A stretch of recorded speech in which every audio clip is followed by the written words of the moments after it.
Good afternoon. Good afternoon, everyone. Good afternoon, everyone. It's great to see so many of you here this afternoon, and welcome to our June Leon County Board of County Commissioners meeting. At this time, I would like to ask Reverend Ernest J. Lane, who is the great pastor of Macedonia Missionary Baptist Church, to come forward to the podium and give us our invocation. Reverend Lane.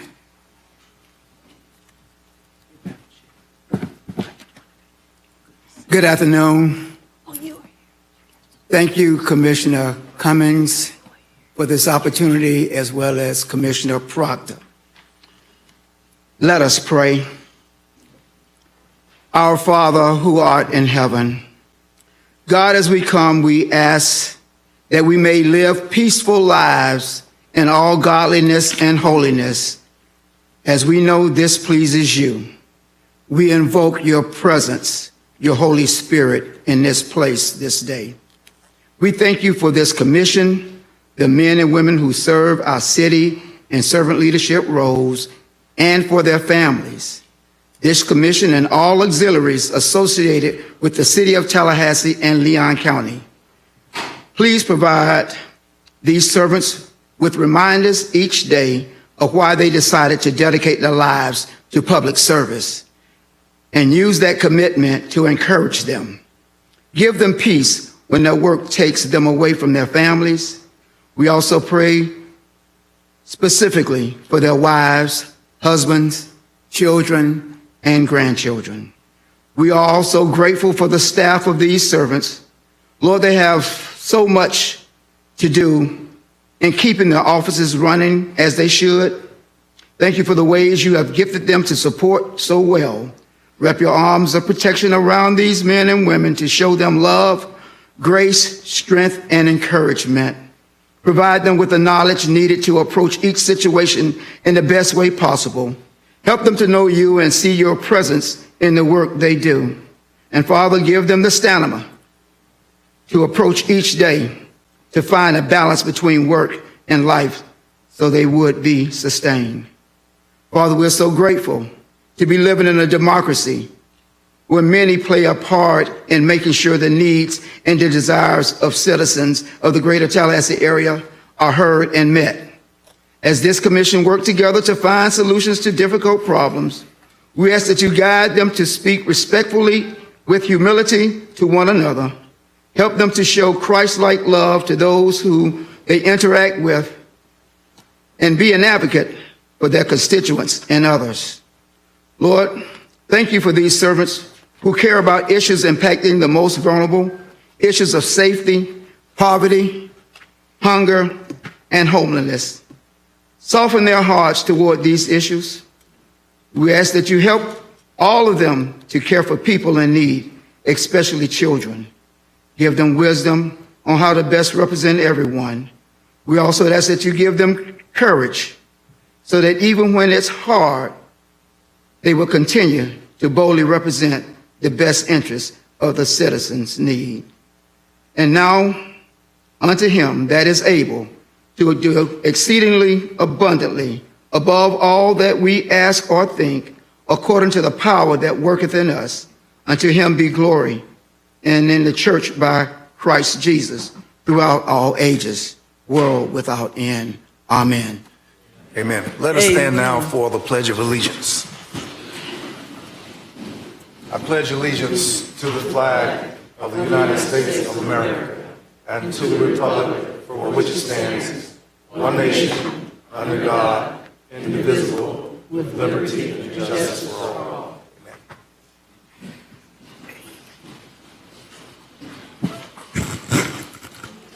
Thank you all so much for your participation. I certainly want to thank Reverend Lane for that very appropriate invocation.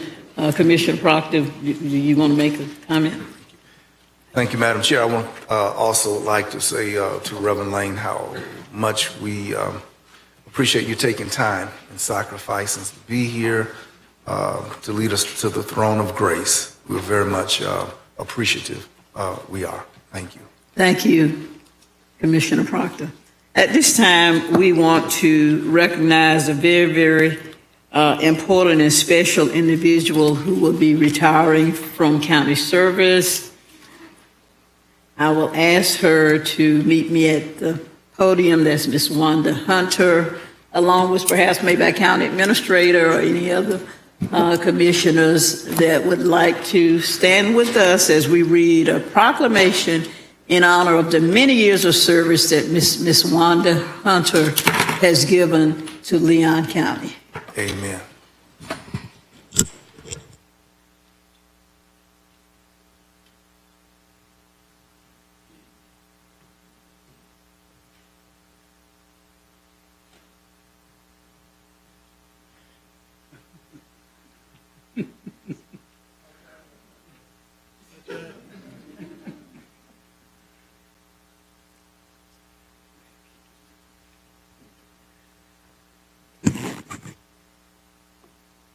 Okay, I'd like to ask Mr. County Administrator if you'll hold this.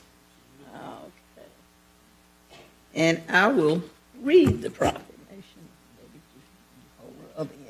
He's presenting it to you. Okay, the proclamation reads, whereas Mrs. Wanda Hunter began her employment with Leon County on May the 22nd, 1989 as Secretary 3 with Minority Business Enterprise.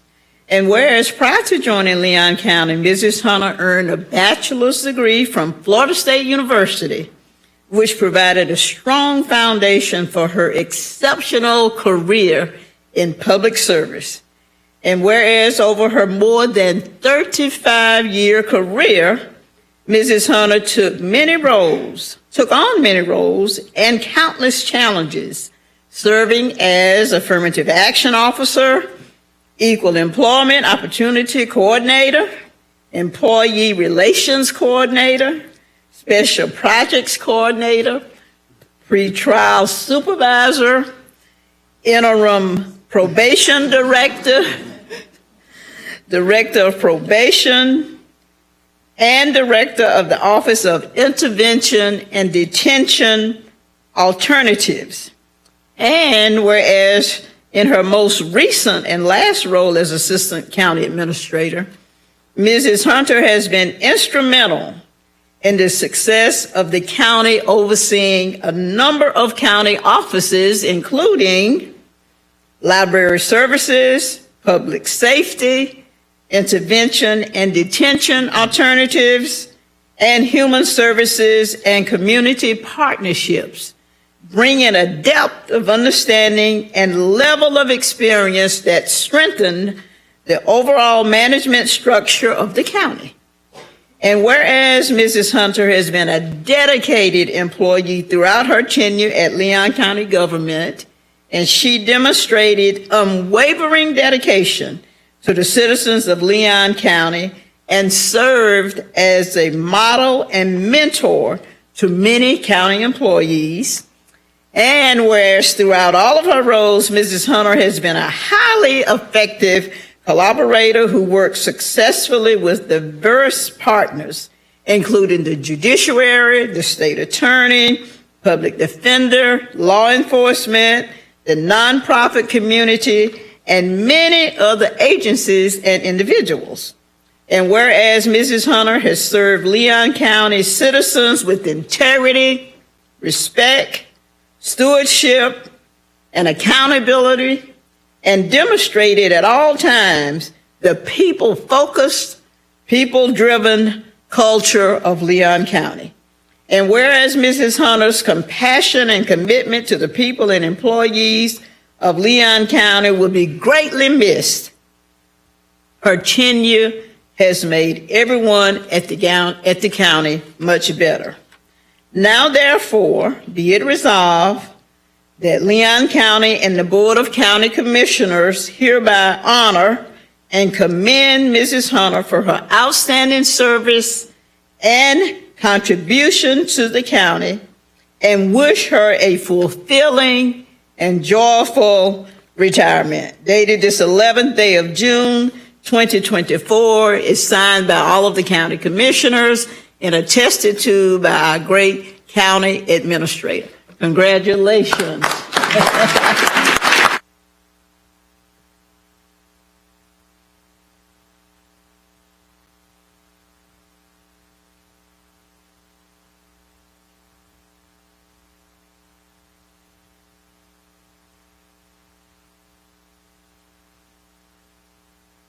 Let me just get in here before Commissioner Proctor.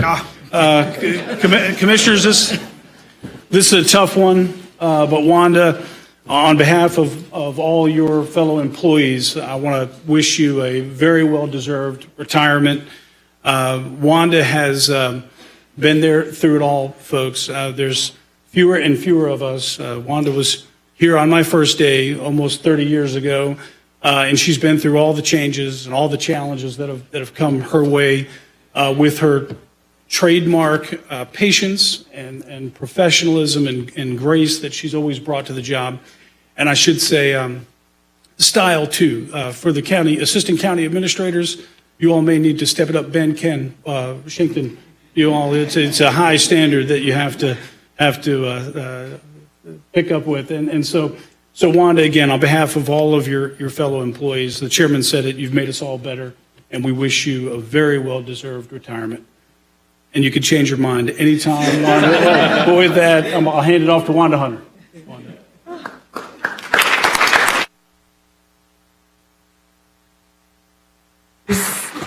I have to tell you, I've had the time of my life. This mascara is not waterproof, so I will be very brief. Again, I want to thank you all for allowing me the opportunity to serve along with you. It has truly been my honor. To my team and my coworkers and my friends, I can't say enough about what a pleasure you have made it to work for such a great organization. Don't do it to us. Mr. Long, as I said to you the other day, when I first met you, you had no wife and no children. And now your last child has graduated from high school. So that really puts it in perspective for me. But I want to thank you so much for being the great leader you are, the friend when we needed one, and the coworker when we needed one. I appreciate you. Thank you all very much.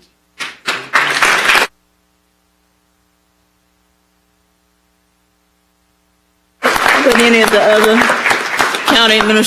county commissioners, commission manager? I'm turn. Wanda, you have been, when I first got here, I think you were in probation. But if there's anybody that I've seen work through the ranks and earn the position that they have, it's been you. I've been so happy to work alongside you, but more than that, to watch you each and every day, your silent leadership, your power, your grace that you carry yourself with each and every day. And in that style that Vince was talking about has been a pleasure. And I wish you a great retirement. Thank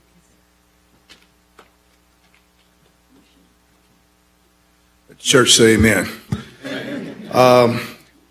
Wanda is the standard bearer for the kind of organization Leon County represents.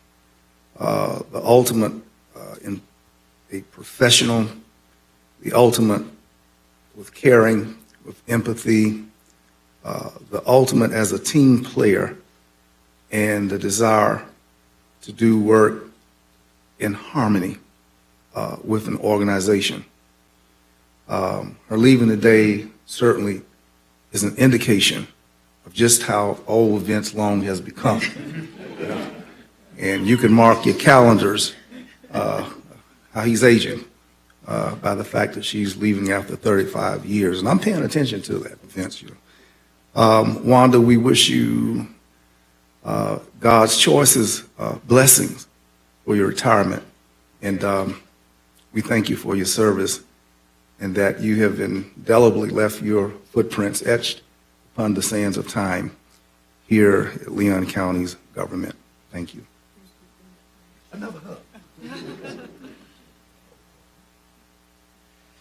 You know, this happens far too often when I have to follow Preacher Proctor. But I'll be very quick. I mean, I agree with everything that has already been said. But, you know, Wanda, we often on the commission, we talk about how proud we are to work for Leon County and to work with all the people that are here. You have been a big part of making that statement so true. And so we're going to miss you terribly. And, you know, 35 years. So your last retirement check is already in the mail, right? So can you tell us a story of Vince's first day? Are you in? I don't want to put you on this. Very briefly, and I think you all know how I feel about Vince, but when I first met him, I have never met anyone who's so energetic and so curious about Leon County. I mean, I just love his energy and curiosity to want to make life better for people. So, again, I appreciate that. I had to get that in there. Wanda, you've had just incredible impact on this county and this community for 35 years. And so bringing it back to you. Thank you for everything. We're going to miss you terribly. Thank you.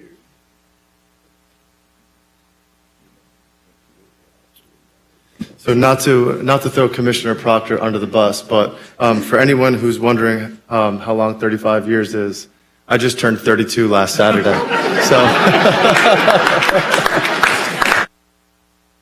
no, Wanda, your resume really does speak for itself. Just standing there listening to Madam Chair list all your accomplishments and all your service to Leon County.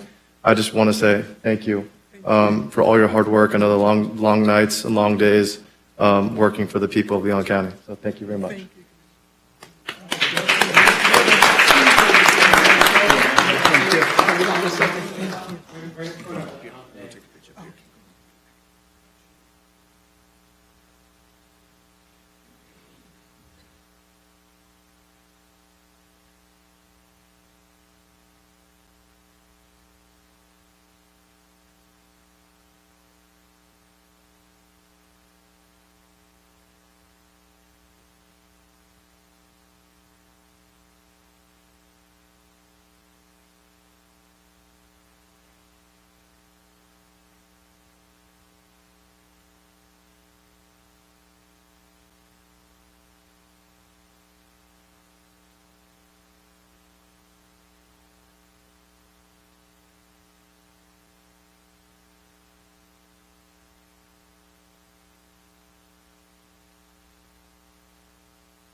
And now I would invite to join me at the podium members of our Emergency Operations Center team, our Public Works personnel, and our first responders for a proclamation from the county for all of the great work that you all have done over the last couple of months and before. If you have designees or whomever.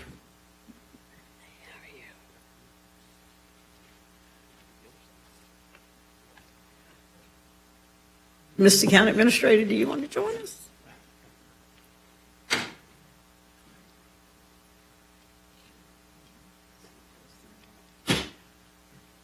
I'll give you the proclamation, and I'll read it. Okay.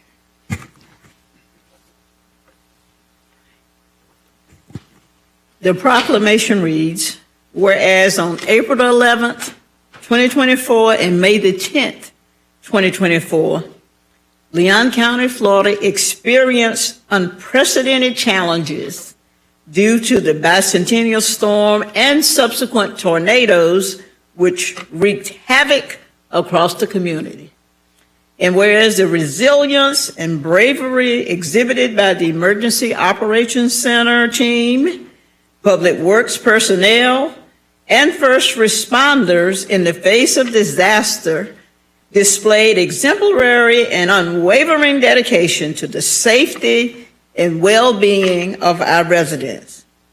And whereas the tireless efforts of individuals who worked nonstop ensured the swift mobilization of resources, coordinated response efforts, and disseminated crucial information to the public, which mitigated the impact of the natural disasters and safeguarded lives and property. And whereas their professionalism, expertise, and commitment to service were instrumental in facilitating the rapid restoration of essential services, which includes power, water, and transportation infrastructure. These attributes supported the recovery and rebuilding process of our community.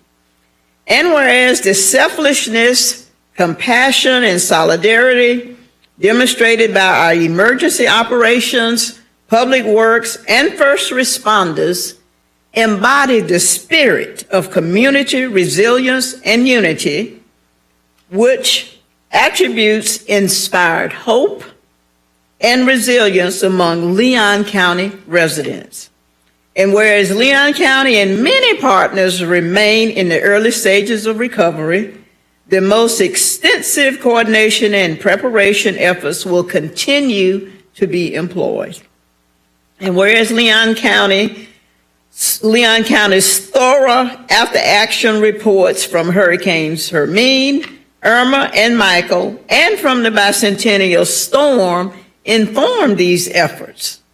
An analysis of 290 findings and 220 recommendations from these reports made Leon County more resilient, more responsive, and more prepared to conduct the following critical operations: removed thousands of trees, cleared more than 130 county roads in less than 24 hours, led community-wide damage assessment teams, helped build significant shelter capacity, conducted a comprehensive public information campaign, coordinated the community's largest mass care effort at state resource points of distribution, conducted welfare calls and check-ins with healthcare facilities, issued wireless emergency alerts to keep the community informed,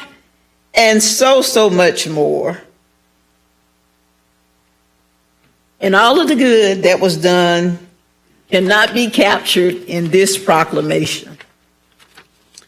Now therefore be it proclaimed that the Leon County Board of County Commissioners commend and express our deepest gratitude to the emergency operations team, to public works personnel, and first responders for their outstanding dedication, bravery, and service to the residents of Leon County in direct response to the April 11, 2024 bicentennial storm and the May 10, 2024 tornadoes. Be it further proclaimed that this proclamation will be duly executed and presented as a token of appreciation for invaluable contributions to the health, safety, security, and well-being of our entire community. This proclamation is signed by the entire Board of County Commissioners and attested to by our great county administrator, Mr. Vincent Long. Thank you, guys, and congratulations.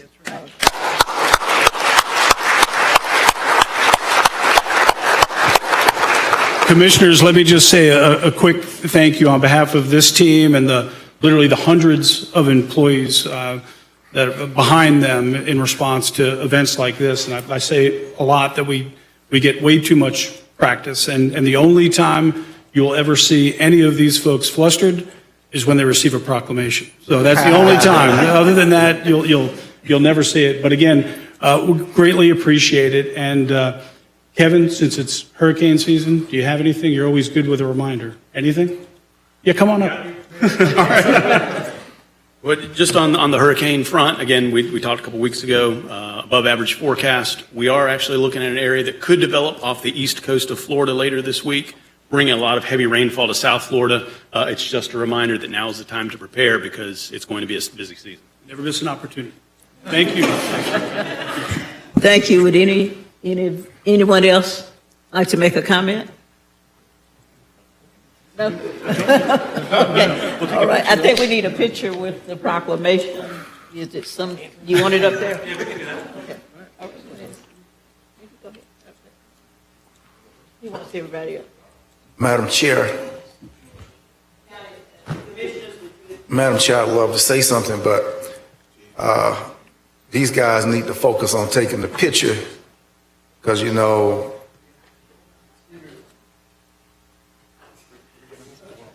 yeah, okay, yeah, let's stand up. Nick.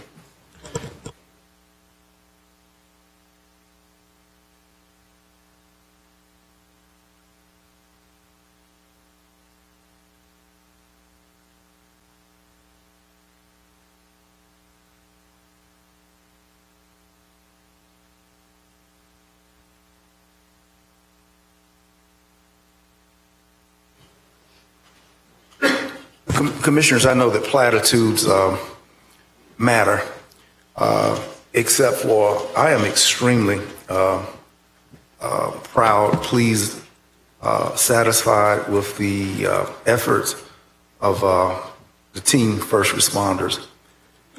You all know that I'm not shy about my affections for equity in pay. I'm not shy about those who risk and place their lives on the line, our efforts to remunerate. And I just want to say that as a first step, I believe our first responders of Leon County, I have zero. What we pay them, I know Ms. Candace is here, and Ms. Wilson, I don't know. But I would like to say, Commissioners, that our first responders should not be in second place to any set of first responders. And I believe that floor amount, Vince, is around $60K starting. I don't know where we are, but if we have some change left over from any numbers that are going to be reported from Mr. Akinyemi, I think that a bonus is warranted for their responsiveness. I don't care if it's $100, but some token of expression to first responders is an interest that this commissioner holds, and it may not even have a second person that believes that, Madam Chair. But with monies which we may anticipate, all of it does not need to go to a savings account when men and women are putting their lives on the front line, giving an incredible response, which we are proud of. And I think that we should we should remunerate them consistent with our pride. Thank you very much. Thank you, Commissioner Proctor. Mr. County Administrator, Commissioner, I also want to just recognize all the first responders and other individuals that were on the front line doing these catastrophes here in our community that are with us today, all dressed in their teal shirts, and some might not even have on the shirts, but I'd like to have you guys stand, and perhaps maybe we can get a picture of all of those, Mr. Photographer. But thank you guys so much for coming. We certainly will applaud you. We thank you guys for everything that you have done and continue to do to bring us back. So would you guys just come forward and let's get a picture of you. Let's give them a round of applause, please.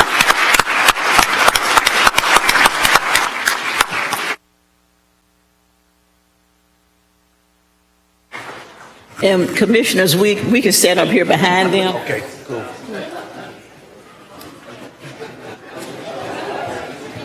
Oh. This is a good opportunity.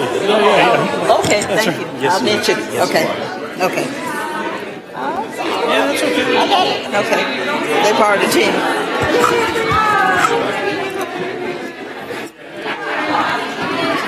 I I'll clean it up. Suck it in, Commissioner Proctor. Suck it in, suck it in. I'll clean it up. Okay.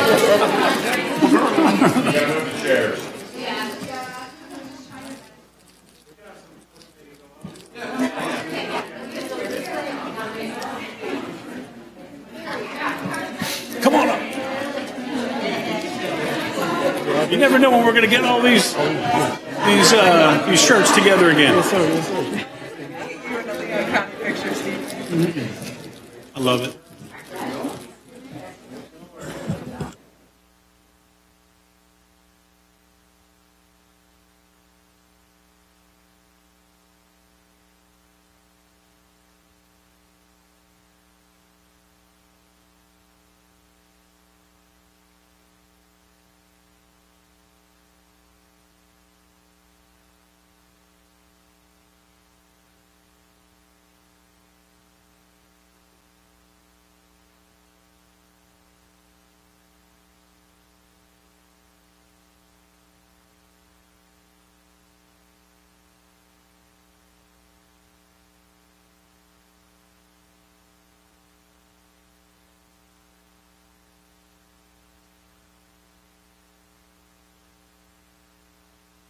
Commissioners, as everybody's taking their seat, I want to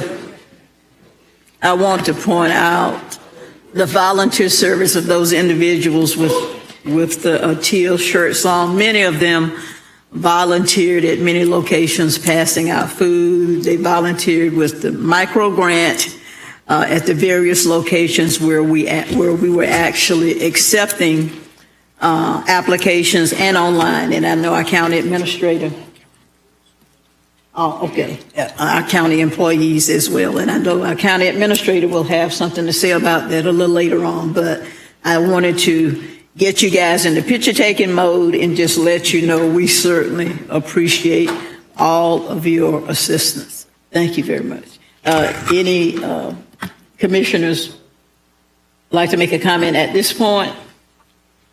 If not, I have Commissioner Caban on deck to provide a very important proclamation as it relates to the micro grants. Commissioner Caban.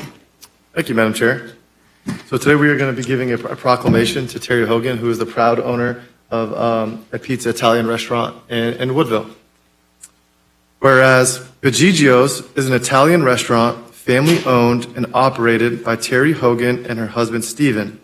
And whereas Bajigio's is located in rural Leon County in the heart of Woodville, Florida, and opened its doors in 2022. And whereas Leon County was hit by the May 10th tornadoes, leaving devastation and destruction in their wake. And whereas Bajigio's was directly hit, causing power outage, storm debris, and damage. The restaurant lost days of service and in their entire inventory.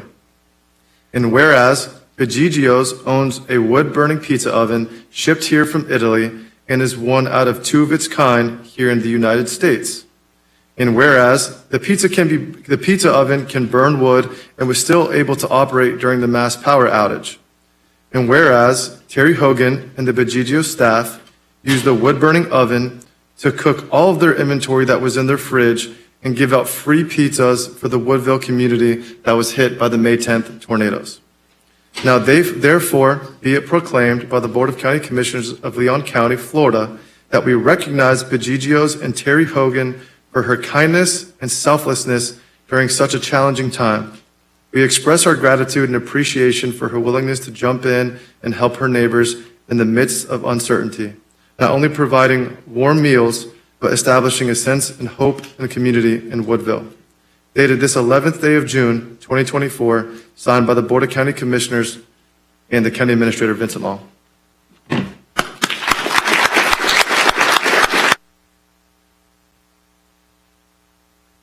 Before I pass it to Terry, I just want to say something briefly. Growing up, my basketball coach used to say, you find the testament of someone's character not when they're up by 20 or 30 points, but when they're down by 8 points with 2 minutes left to go in the game. And I think that this is just a testament to the character of Terry Hogan and Bajigio's, but also the entire Woodville community just coming together and take care of their neighbors. So thank you. Yes, thank you very much. I would be remiss if I didn't let you know that I don't do this alone. I do have partners, Italian partners. Sonia and Nick are a very important part of my business. And Nick obviously was right there with me when we were cooking. He and my husband, or my son rather, were cooking. My husband and I were taking the orders and writing them down so that they could pass it out. It was a no-brainer for me. There was nothing else I could do with the food. It only made sense to give it out to the people who might need it. And unfortunately, without power, I was unable to get the word out to the masses, but word of mouth certainly traveled, and we did get a lot of people in. And I was happy to see it. So thank you very much. And hopefully we'll be in this business for a long time. You don't have a name like Terry L. Hogan and not be a fighter. Okay, so thank you very much. Thank you.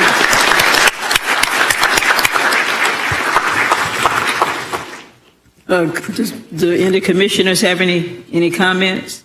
Commissioner Maddox? Thank you. I just wanted to say just how special it is, not just for this moment to happen, but to think about the unselfishness it takes to be forward thinking enough to think this food's going to go bad. There's people that need it, and we can give it away. And so it's people like you who make our community better, that think about others and make this world a better place. And so thank you for what you did and who you are and what you'll continue to do. And because of that, it's not even a question of whether or not you'll have success in the future. God tends to bless those who have a heart just like yours. Thank you, Madam Chair. Thank you, Commissioner Maddox. And I'd just like to add that we certainly appreciate your care, your concern for your community, your generosity in the midst of the disaster when your restaurant you suffered damage in the restaurant yourself, but you laid that aside and you were concerned about feeding your community. That's very admirable. We appreciate it, and may God bless you, and maybe your restaurant continue to flourish. Thank you. Anybody else? We appreciate. Thank you, Commissioner Cobain. Commissioner Proctor. I went down there to see what all the fuss was about, and they can cook. And I intend to go back down there and make a little noise myself. And the next time you have that free 99 special, just let me know. I'll be there. In the words of Michael Jackson, I'll be there. Yes, ma'am. Thank you. Thank you. Thank you all for coming. Thank you, Commissioner Proctor. Next on the agenda, we have two proclamations, and it's listed by Commissioner O'Keefe. But Commissioner O'Keefe is not able to be with us today. He and his family are experiencing an emergency with his father, who is presently in hospice this week in Jacksonville. So we would ask everybody to pray for him, pray for his family as they experience this, precious last moments with his father. So in his place, Commissioner Minor will present the proclamations, the first one for Certified Nursing Assistants Week. Thank you, Madam Chair. As you mentioned this afternoon, I have two proclamations that were requested by Commissioner O'Keefe, but in his absence, he asked me to present them on his behalf, and I agreed, and I'm proud to do so. The first one is, as the Chair mentioned, for the CNA Week proclamation of June 13th and 19th. Is Miss Shonda Payne and Ms. Cara Payne? Cara Payne. Are you two related in any way? No, we're not. All right. Well, here, thank you very much for being here. The proclamation reads as the following.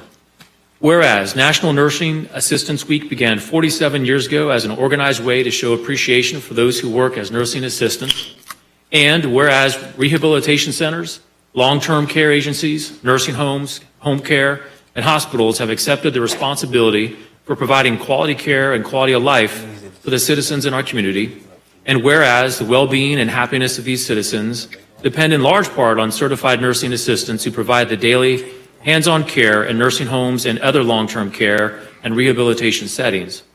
And whereas certified nursing assistants are instrumental in promoting and safeguarding the physical, mental, emotional, social, and spiritual well-being of the residents, clients, and their families. And whereas certified nursing assistants are trained professionals who collaborate closely with other healthcare providers to provide quality care and also to evaluate the status of their chosen profession. And whereas today more than 1.3 million certified nursing assistants practice in the United States, with more than 1,200 right here in Leon County. Now, therefore, be it proclaimed by the Board of County Commissioners of Leon County, Florida, that the week of June 13th to the 19th, 2024, be known as Certified Nursing Assistants CNA Week in Leon County. And we encourage the community to show support and gratitude for the differences that CNAs make in the lives of patients, caregivers, and the healthcare industry at large. Signed by the Board of County Commissioners of Leon County and our county administrator. Thank you very much.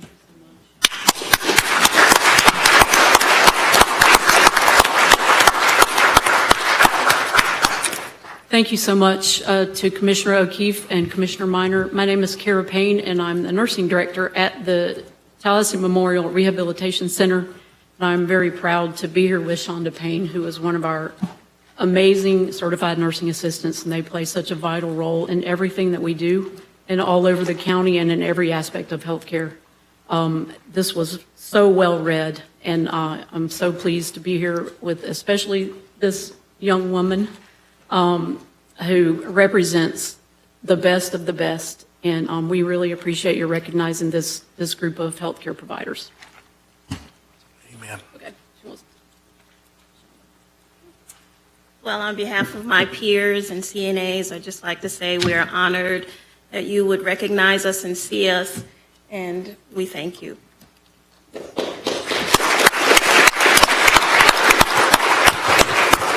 Does any commissioners have any comments? Well, until you've been in the hospital and whatnot, you won't understand how important these service providers are. And Okay, can you all hold on a second? Hold on, yeah. Commissioners have some comments. And speaking from the voice of an experienced one, your value to our healthcare delivery is understated. But for those who rely upon and have to engage it, we certainly do thank you for all that you render. It means so much. And thank you from the bottom of my heart. Thank you. Thank you, Commissioner Proctor. Any other comments? Commissioner Maddox. I think, to piggyback on what Commissioner Proctor said, there are a lot of different levels of nurses, but nobody ever really thinks to thank those who are not the doctors. And you are the first line of defense when we come in to see us and get us ready and make us comfortable. And so for me as well, I thank you for the work that you do. And I thank you for the kids, the children that you inspire to get into healthcare and the things and to care for people the way that you do. Thank you. And there's a critical shortage here in Florida. So their value is meaningful exponentially given the growth of our population and the shortage of these professionals. So recognizing them in this meaningful way says a lot. Says a lot. Thank you. And I just want to say, you all are such an integral part of healthcare in our community, statewide, throughout. And most of us that have had elderly parents, we recognize just how important you all's experience and training and service is. And now, most of us, as we are older ourselves, we certainly recognize that. We appreciate all that you all do to keep our society healthy and safe, especially our children, but our older people as well. So you all's contribution does not go unnoticed because our lives depend on it. So thank you guys so much. Madam Chair, just Yes, one more sir. thing. This conference I went to was talking about AI. when you land on that bed, AI cannot replace human beings and the care of a nurse and a nursing assistant. What they convey, hope, life, what they inspire, patient confidence, and making you pull up and not give up. And I just was listening to it all, and like AI is so mighty and so important in the wave of the future. There's nothing to replace a human being at your bedside when you're laying on your back. AI won't do it. They're irreplaceable. And I hope that we would not get juked out of our senses to appreciate and know you need that heart-to-heart, that human-to-human response. And that's the part that I didn't get to at first. That's the part I really wanted to say. Absolutely. Thank you, Commissioner Proctor, and thank you all for being here. We appreciate it. Thank you for taking the time today. Absolutely. Let's give them a round of applause, please.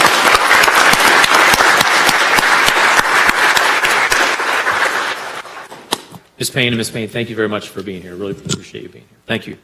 Madam Chair, the second proclamation I have, also on behalf of Commissioner O'Keefe, is a proclamation on Pride Month. And I'd like to invite up here Lauren Kelly Manders and Brandy Vance with the Tallahassee Pride Board of Directors.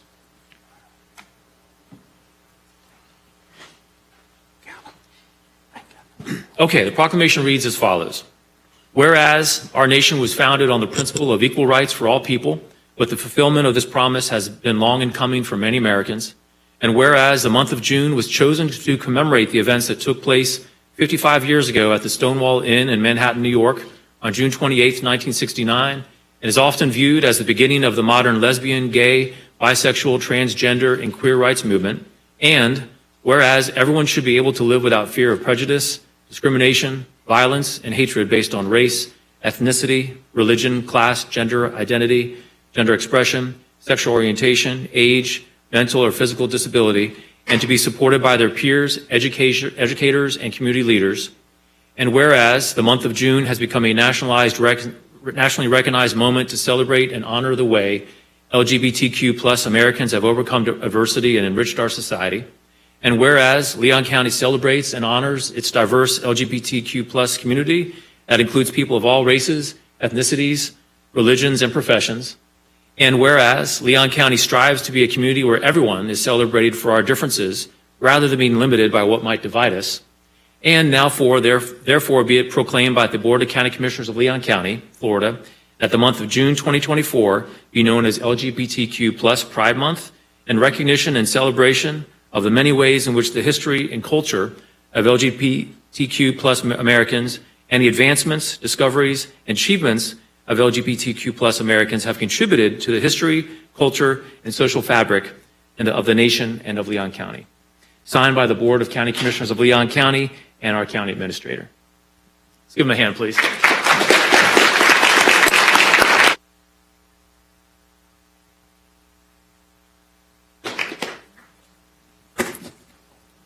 Good afternoon.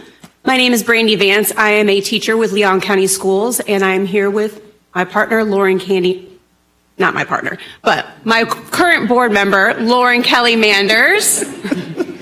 We are here representing the board of Tallahassee Pride. Thank you to Commissioner Minor and Commissioner O'Keefe and all the Leon County commissioners. While a proclamation in support of the LGBTQ community might be contentious in other areas of our state, Leon County government has been unflinching in its support. Pride Month means so much, not only to the members of the LGBTQ community, but also to the people who support them, people who haven't come out yet, and young people whose families have 2 moms and 2 dads. We are proud to be able to say that Leon County is and has been a leader in inclusive policies and representation.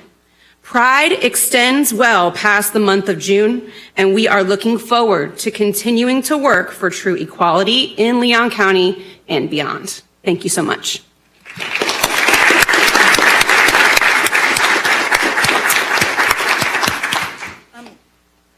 Sure, I'll just grab the mic for a moment. I'm Lauren Kelly Manders. I'm a grants manager for Equality Florida, native Tallahassean, and also the interim chair of Tallahassee Pride. And we, again, just want to thank you for this recognition. I think it's particularly significant that it's happening in chambers during business hours and a formal commission meeting. That means a lot to our community. We know the environment of the state of Florida has been pretty hostile lately, but we are really proud that that's not ever been the case in Tallahassee and Leon County. So again, thank you for this recognition.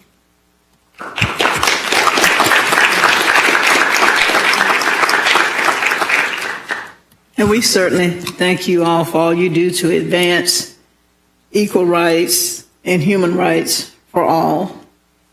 Because as our Constitution indicates, we are created equal, created with unalienable rights, which includes life, liberty, and the pursuit of happiness. So thank you all. We appreciate you coming today. Mm-hmm.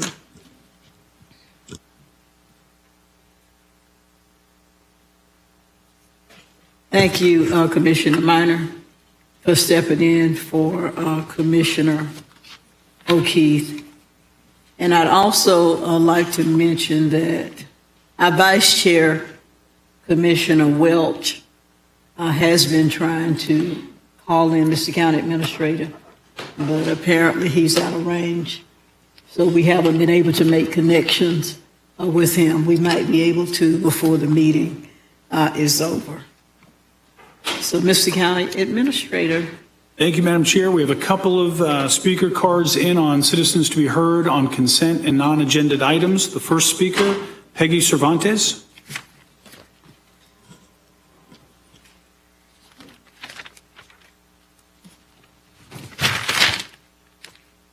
Thank you. Please forgive me if I get nervous. This is an emotional statement that I need to read. Regards to myself, my husband, my son. I'm going to read a statement today as this matter is for me and my family.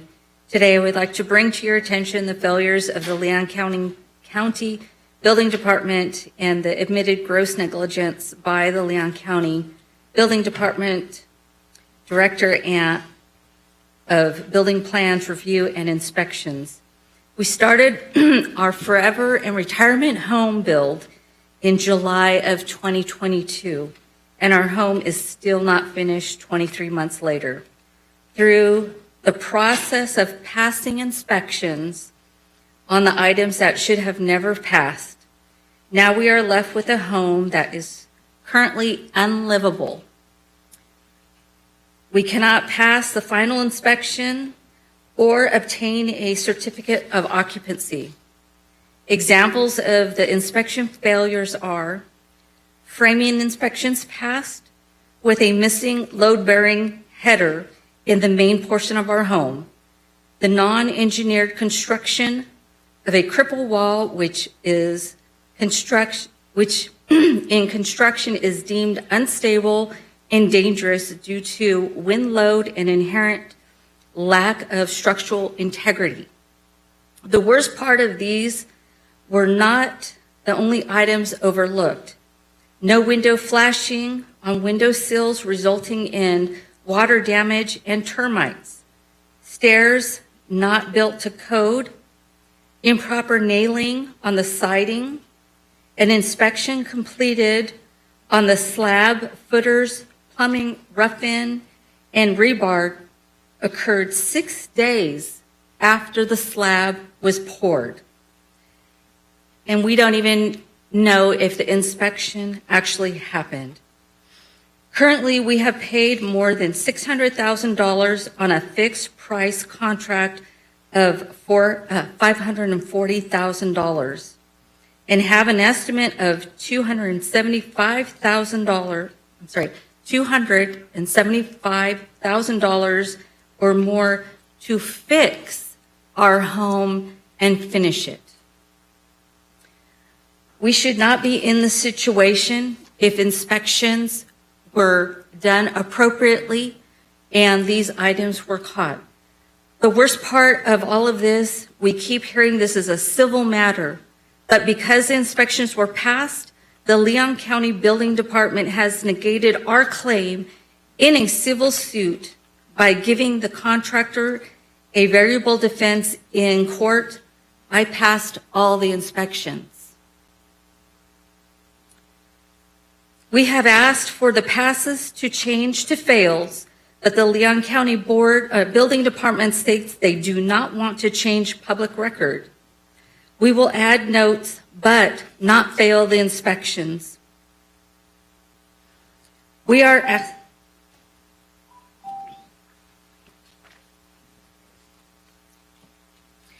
asking the Leon County to do the right thing and accept responsibility for the inspections lapse and help us finish our home and make this right.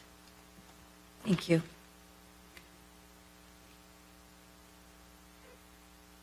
Next speaker is Michael Ladner.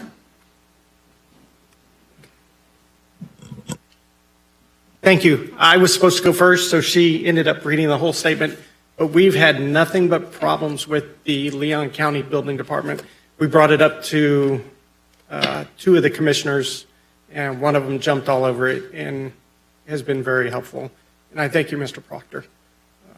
We just need some help. This is ridiculous that Leon County building inspections have passed on things that are just outright fails, and there's no way to go in and change these passes back to fails. Like she says, your department has given this bad contractor a viable defense in a civil court that says, hey, I passed all the inspections, it's not my problem. All of them were passed. But now we have a house that will not pass final inspection, and we cannot get a certificate of occupancy. It's another $275,000 to finish a home that we've already invested $600,000 in. I'm sorry, that's a lot of money. My wife and I have been savers for our entire life. We're civil servants. We have saved and saved and saved. For 32 years of civil service, I've saved, and for over 20 years, she's saved. And this is where we are. We came to Leon County. We enjoy it here. We live in Woodville. We love it. But this is ridiculous, and something needs to be done. Thank you. Next speaker, Max Epstein, to be followed by Stanley Sims.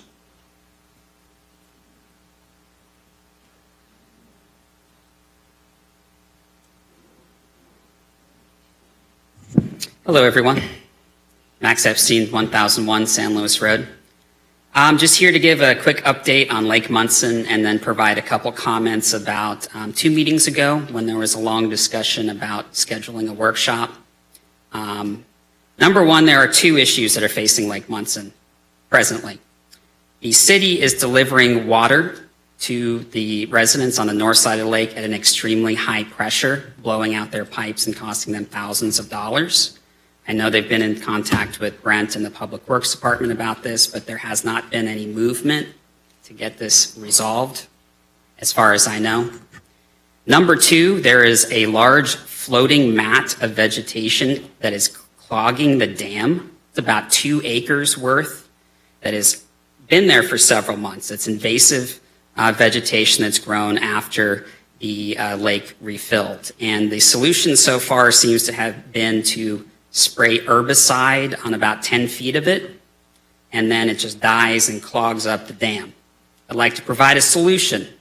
The solution is to physically remove the plants. You can park a big excavator with an extra long arm and a dump truck to pick it up and remove it.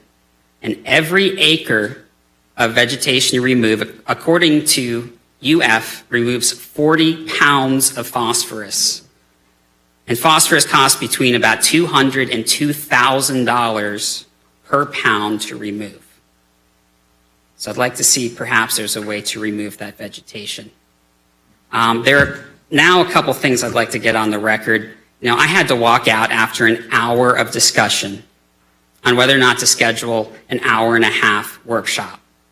It was just a waste of everyone's time, honestly. Commissioner Minor, you said that you'd met with us multiple times. We actually tried to meet with you 4 times since 2022. I asked Jody to just schedule with us because it never happened. You know, there was a lot of conversations that was going on here. Christian, we helped elect you, And I don't want to be in this situation because I want to put your yard sign in my yard. But you have basically told us that you're not going to listen to what the Munson Work Group has to say. And that's why I have to come before the board to put these issues here. One more thing, Commissioner Maddox, you talked about this workshop in 2022, and there was discussion from the county administrator about contacting the city about setting it up. I did a public records request. There is no record of communication. So either that was not true or it was off the record. So maybe you can provide when that happened. So I hope you take those two issues seriously, and I hope that we can move on from this and work together at some point, because it's not happening right now. Thank you. Next speaker, Stanley Sims, on agenda item number 9, to be followed by Stanley Sims on item 12. Stanley Sims, 1320 Avondale Way.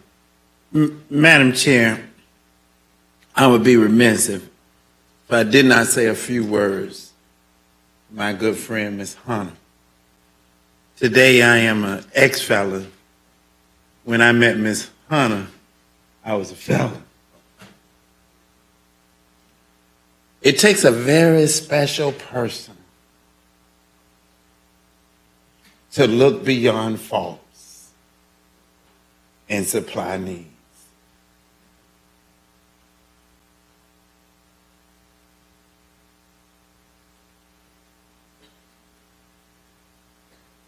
Madam Chair, Ms. Hunter sent me to jail one time. I got to the jailhouse. VOP, we all on one row. Yo, what you in here? Who your probation officer? Ms. Hunter, you got 2 weeks. Just hold on. 90% of us are in there because we can't pay our fees. So when she came, she changed that. How much you got today? I'm taking Ms. Hunter, $2.37. That's what I got. But we had a contract that she made us abide by. Thank you. It's stuff like that, Vince, that don't get written into a personnel that's in a person. I want to thank this board because even a person like me can come up to this podium, make a suggestion about affordable housing, and it be considered. That's a blessing. That's democracy at work. I'm so thankful for County Commissioner O'Keefe to take this up. It was a no-brainer. But unfortunately, Madam Chair, there are individuals out in our community think that their voice is not worthy to be heard. And I'm so proud today, Mr. Administrator, to be standing as a living example that this municipality hears everyone's voice. You go, girl. I love you. It ain't nothing you can do about it.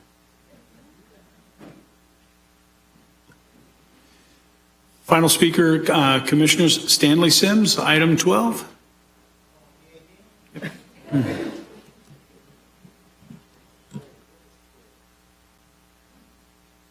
No, Mr. Administrator, that might be my fancy writing. That's supposed to be 15. Gotcha. All right.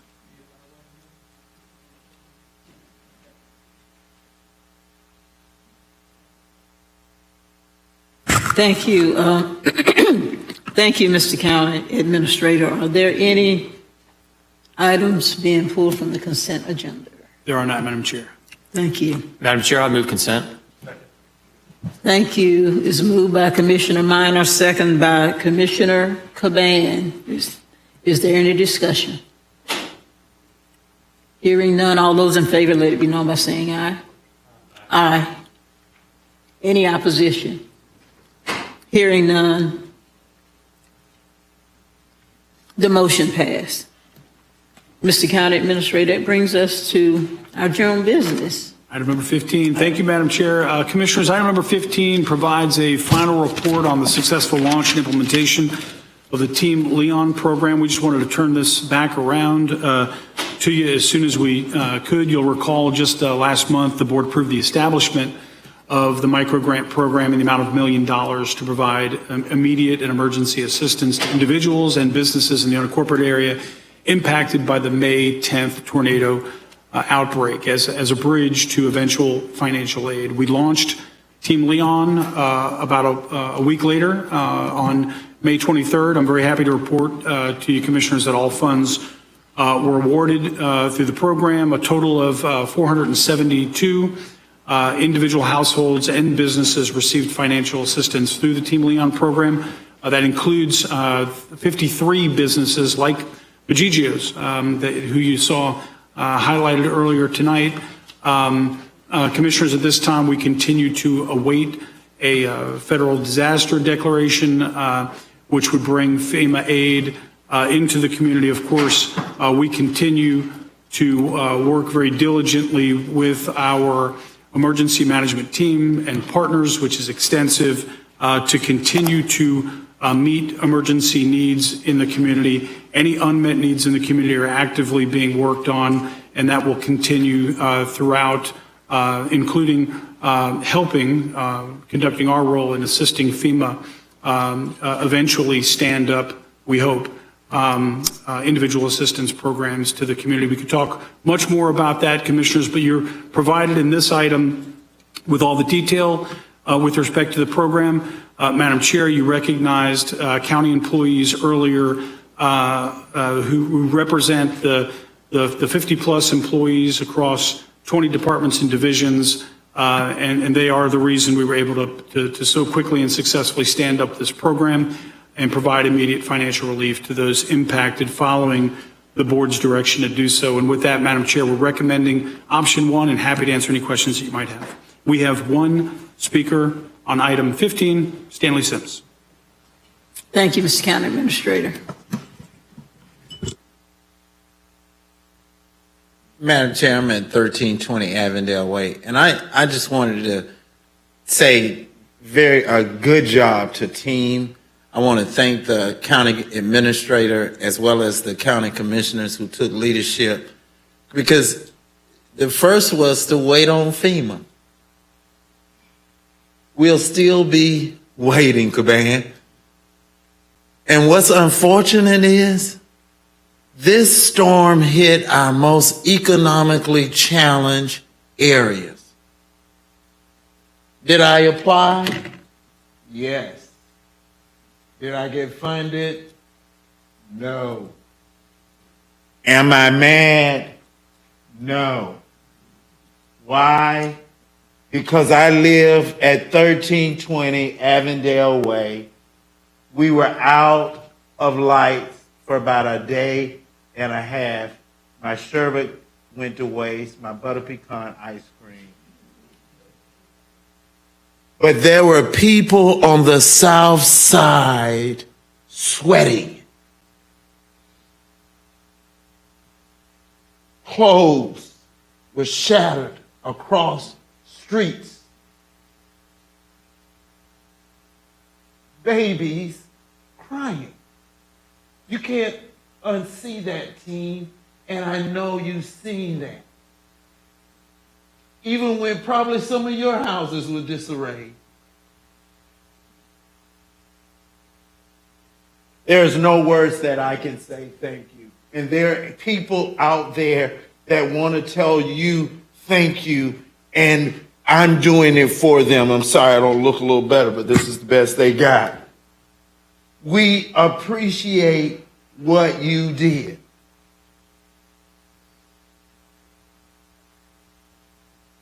And Commissioner Proctor, who is my cousin today, because tomorrow we might be in-laws. But the passion that he has for everyday working citizens.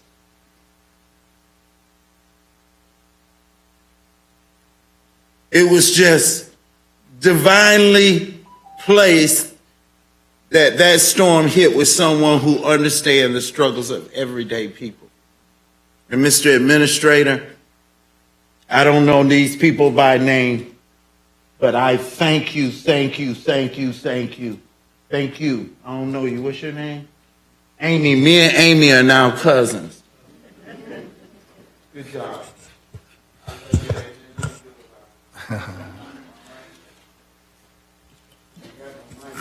Is that our last speaker, Mr. County Administrator? Thank you, commissioners. Thank you, Commissioner Proctor. Move option one. Is there a second? Second. A second, Commissioner Maddox. Is there discussion? Commissioner Proctor. Madam Chair, I'd like to echo what my cousin has just said. My cousin for today. And enough can't be said about our efforts to move forward. And I will always cherish Commissioner Caban for his leadership efforts. And mine reminds me of a quote, late Robert Kennedy said, "Some men see things as they are and ask why. I see things that never was and ask why not." And Commissioner Caban asked the why not question to something which there is no precedent.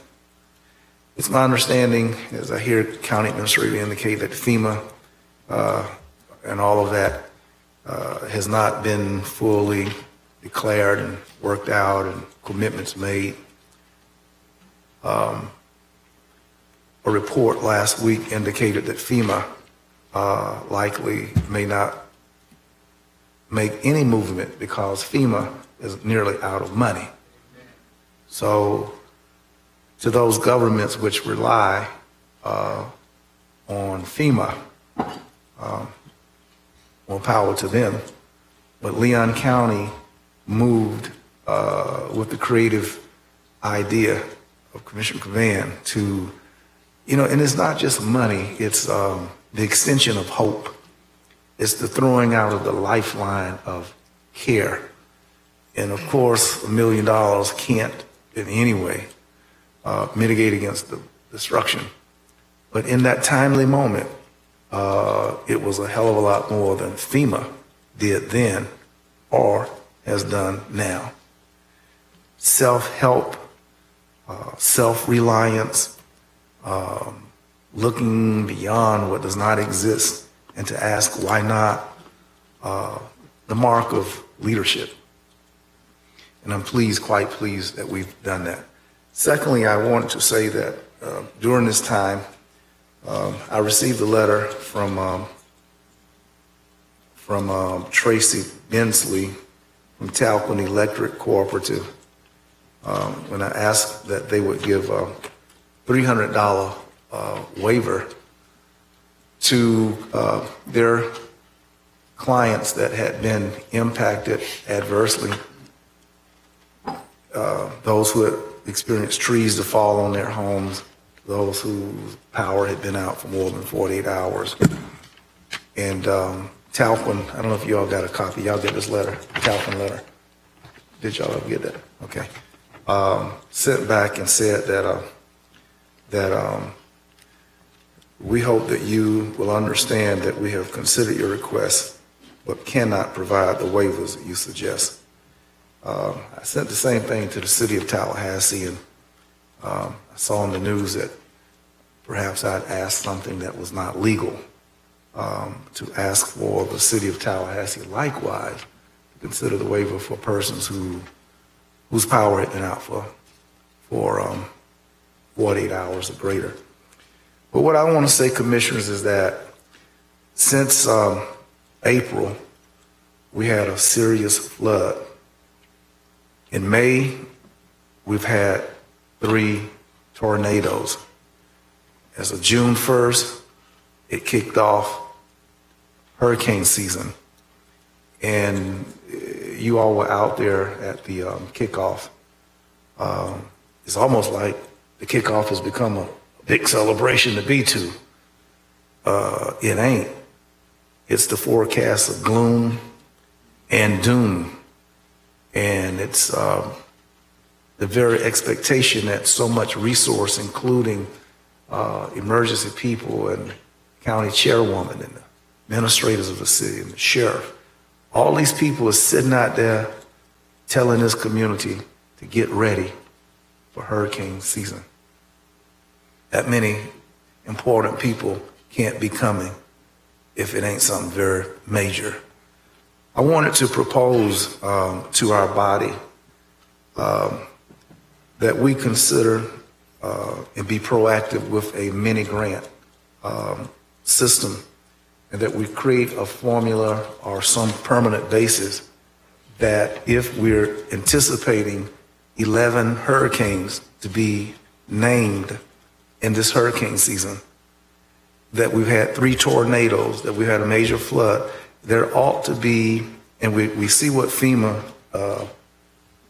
we need to do something on our own along that model. And I'm suggesting that just maybe that those states that sit in Hurricane Alley, Tornado Alley, Kansas is one of those, Oklahoma is one of those, the frequent flyers of tornadoes. We ought look to see what do they do to recover and to stand people back on their feet when the house been blown down and away. I believe that FEMA is it's a great name. It's a theoretic, but when people are most immediately, and one of the things that I always celebrate is immediacy of our response. But we really recognize that climate change is fostering a new wave of storms, categories that so strong that we don't even have a number for them.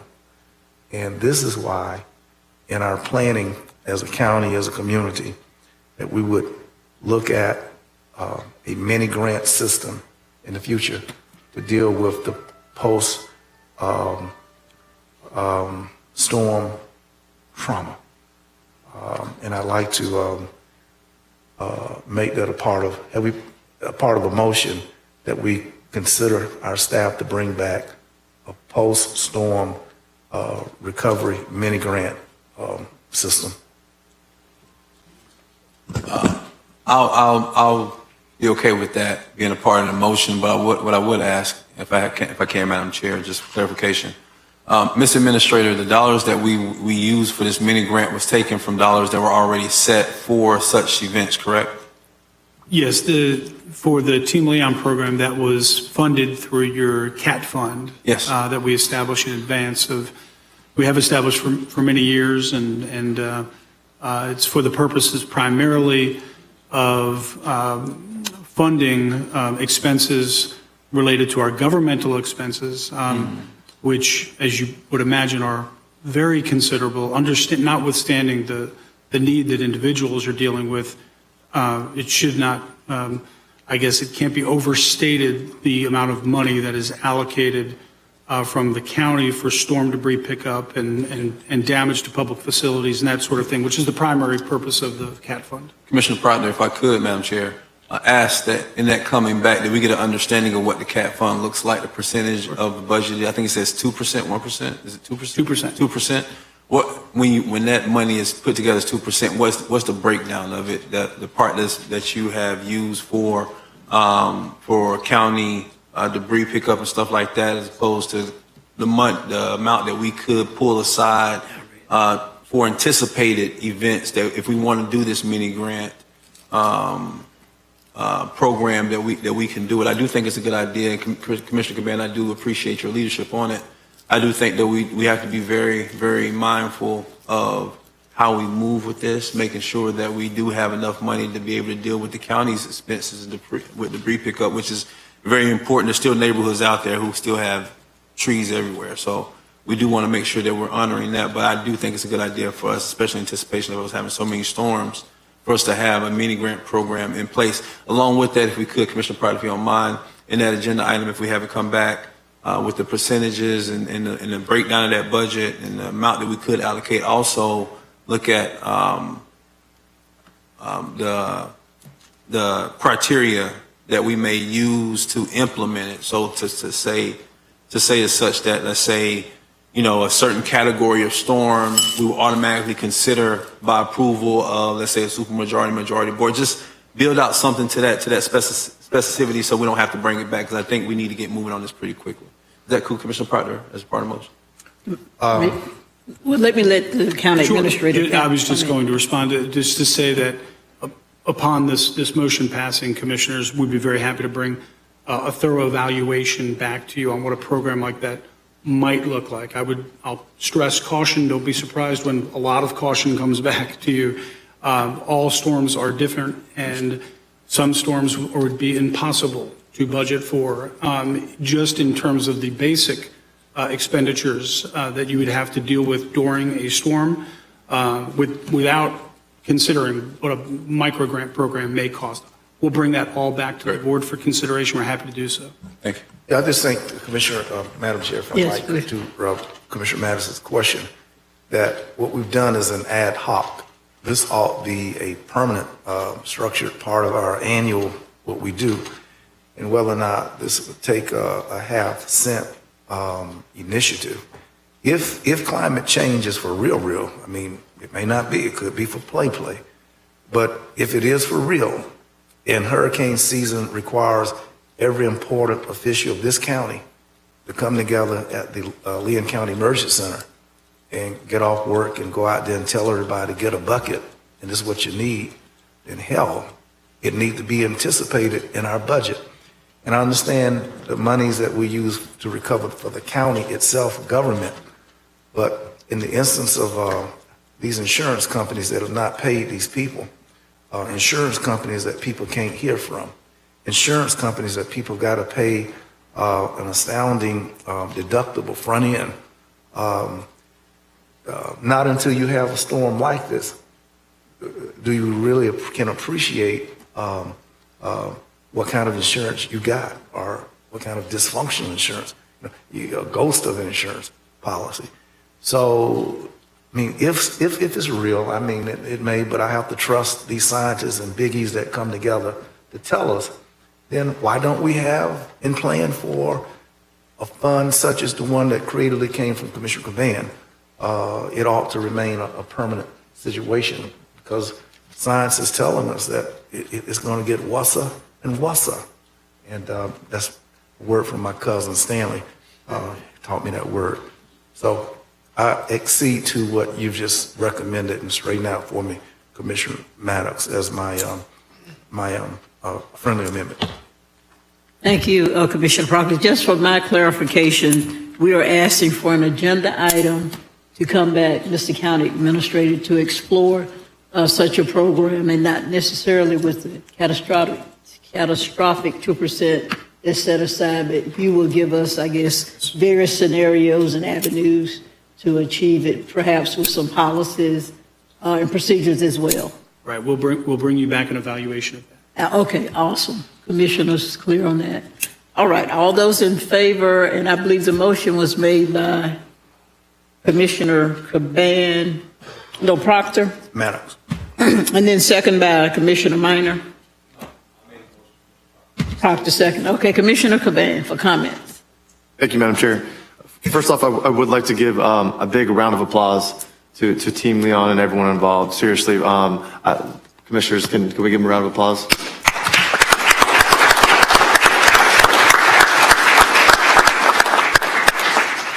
I would like to thank the county administrator and his entire team. The way, I fully appreciate and respect the way that, our team and our commission and staff rolled out this Team Leon program. I want to thank, my commissioners for supporting it and believing in it. And I want to thank you all, staff, for executing it in just such a swift and timely manner. Like Commissioner Proctor said, FEMA money has not come yet, and we don't know when it will come or if it will come. And what we could control, we controlled and we delivered for our constituents in Leon County. And I'm really proud to be up here and sitting next to the wonderful commissioners that support it and help push this through for our citizens of Leon County. So thank you again. Moving on, and Commissioner Maddox, I wanted to include something in your motion. I spoke to the county administrator about this yesterday in my briefing, but a concern I have for the longevity of the next few months of what, post-storm activity looks like is keeping our eye on as post-disaster homelessness. There are from my understanding, a large amount of folks in my district and in other commissioners' districts that withstand devastating blows to their households. And I talked to the county administrator about having, from my understanding, American Red Cross is actively working with those constituents that have been displaced. But I would like a status report to come back at our next meeting or in our August meeting to see what is the status of all our citizens in Leon County whose homes have been displaced. Are they still getting help from American Red Cross, and do they need further assistance? Thank you. Would you add, I guess to break it down, Commissioner, would it be a status report on constituents who have been displaced? Okay, Commissioner Caban. Thank you. Let me ask Mr. County Administrator, you'll bring us an update anyway. That we'll get an update at the next meeting. Okay. Absolutely, absolutely. Okay, and I just want to also echo the sentiments of the commissioners with all the thanks and gratitude to Team Leon. We appreciate you all being here. And I also thank Commissioner Proctor for his suggestion, and we'll have that agenda item come back. But I tell you what, in the face of of the disasters that we have had the last couple of months,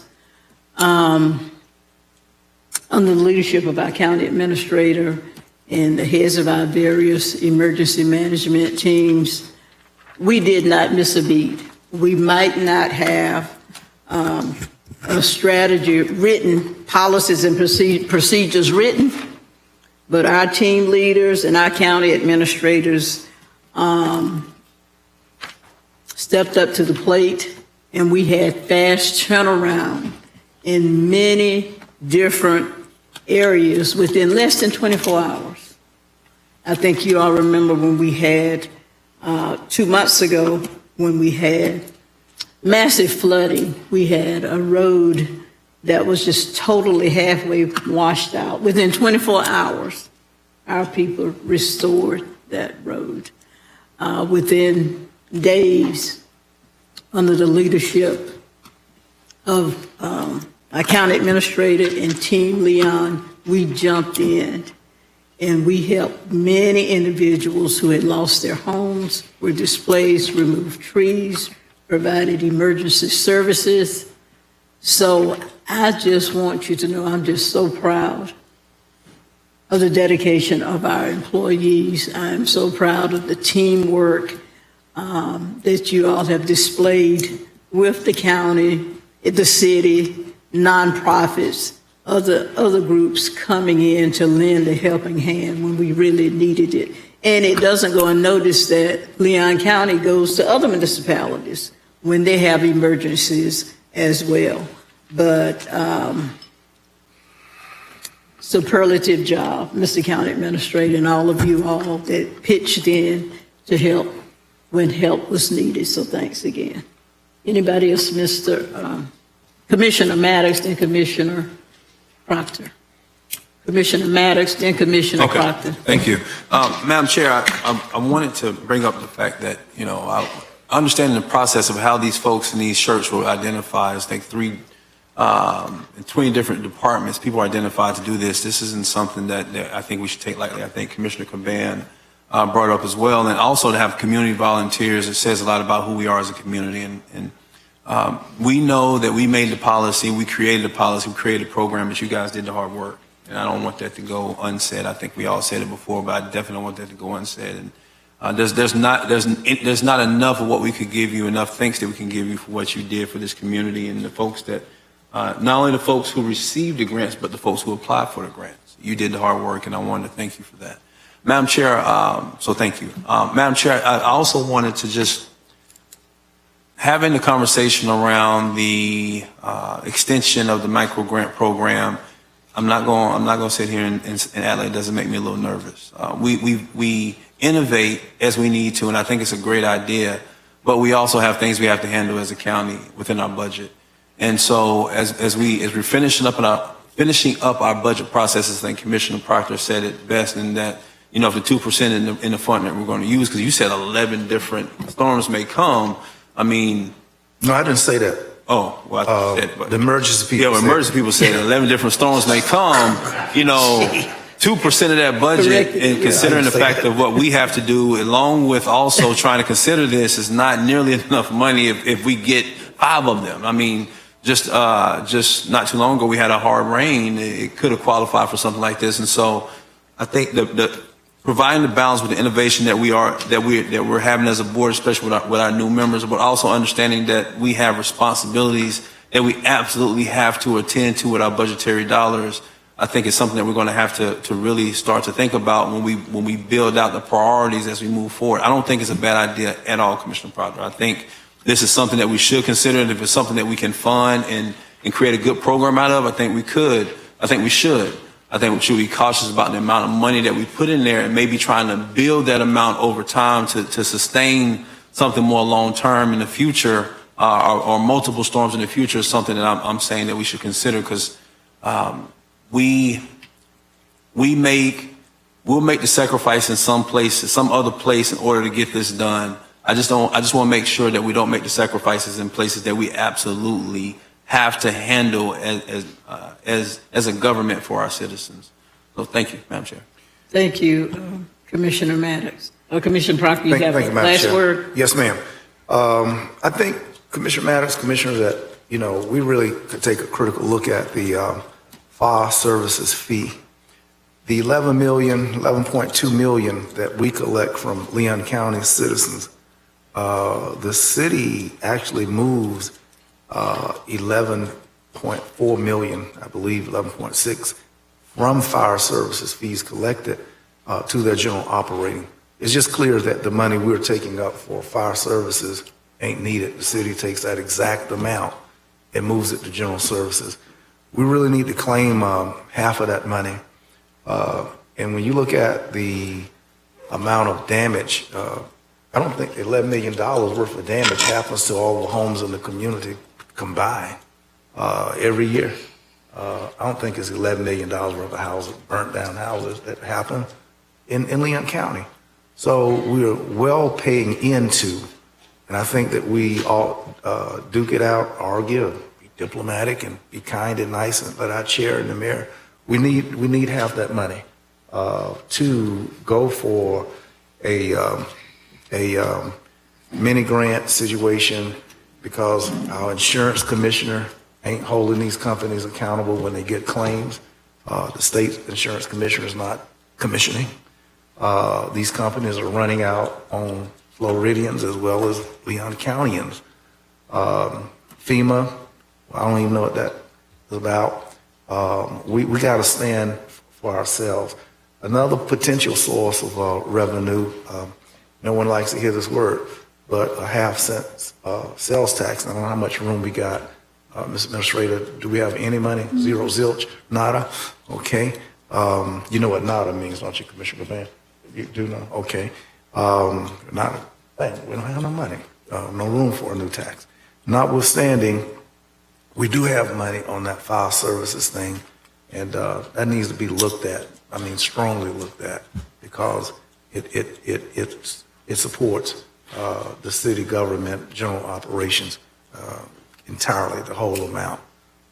Those words and comments made, Madam Chair, I'm going to support Commissioner Maddox's motion with the addendums of my comments and Commissioner Caban. Thank you, Commissioner Proctor.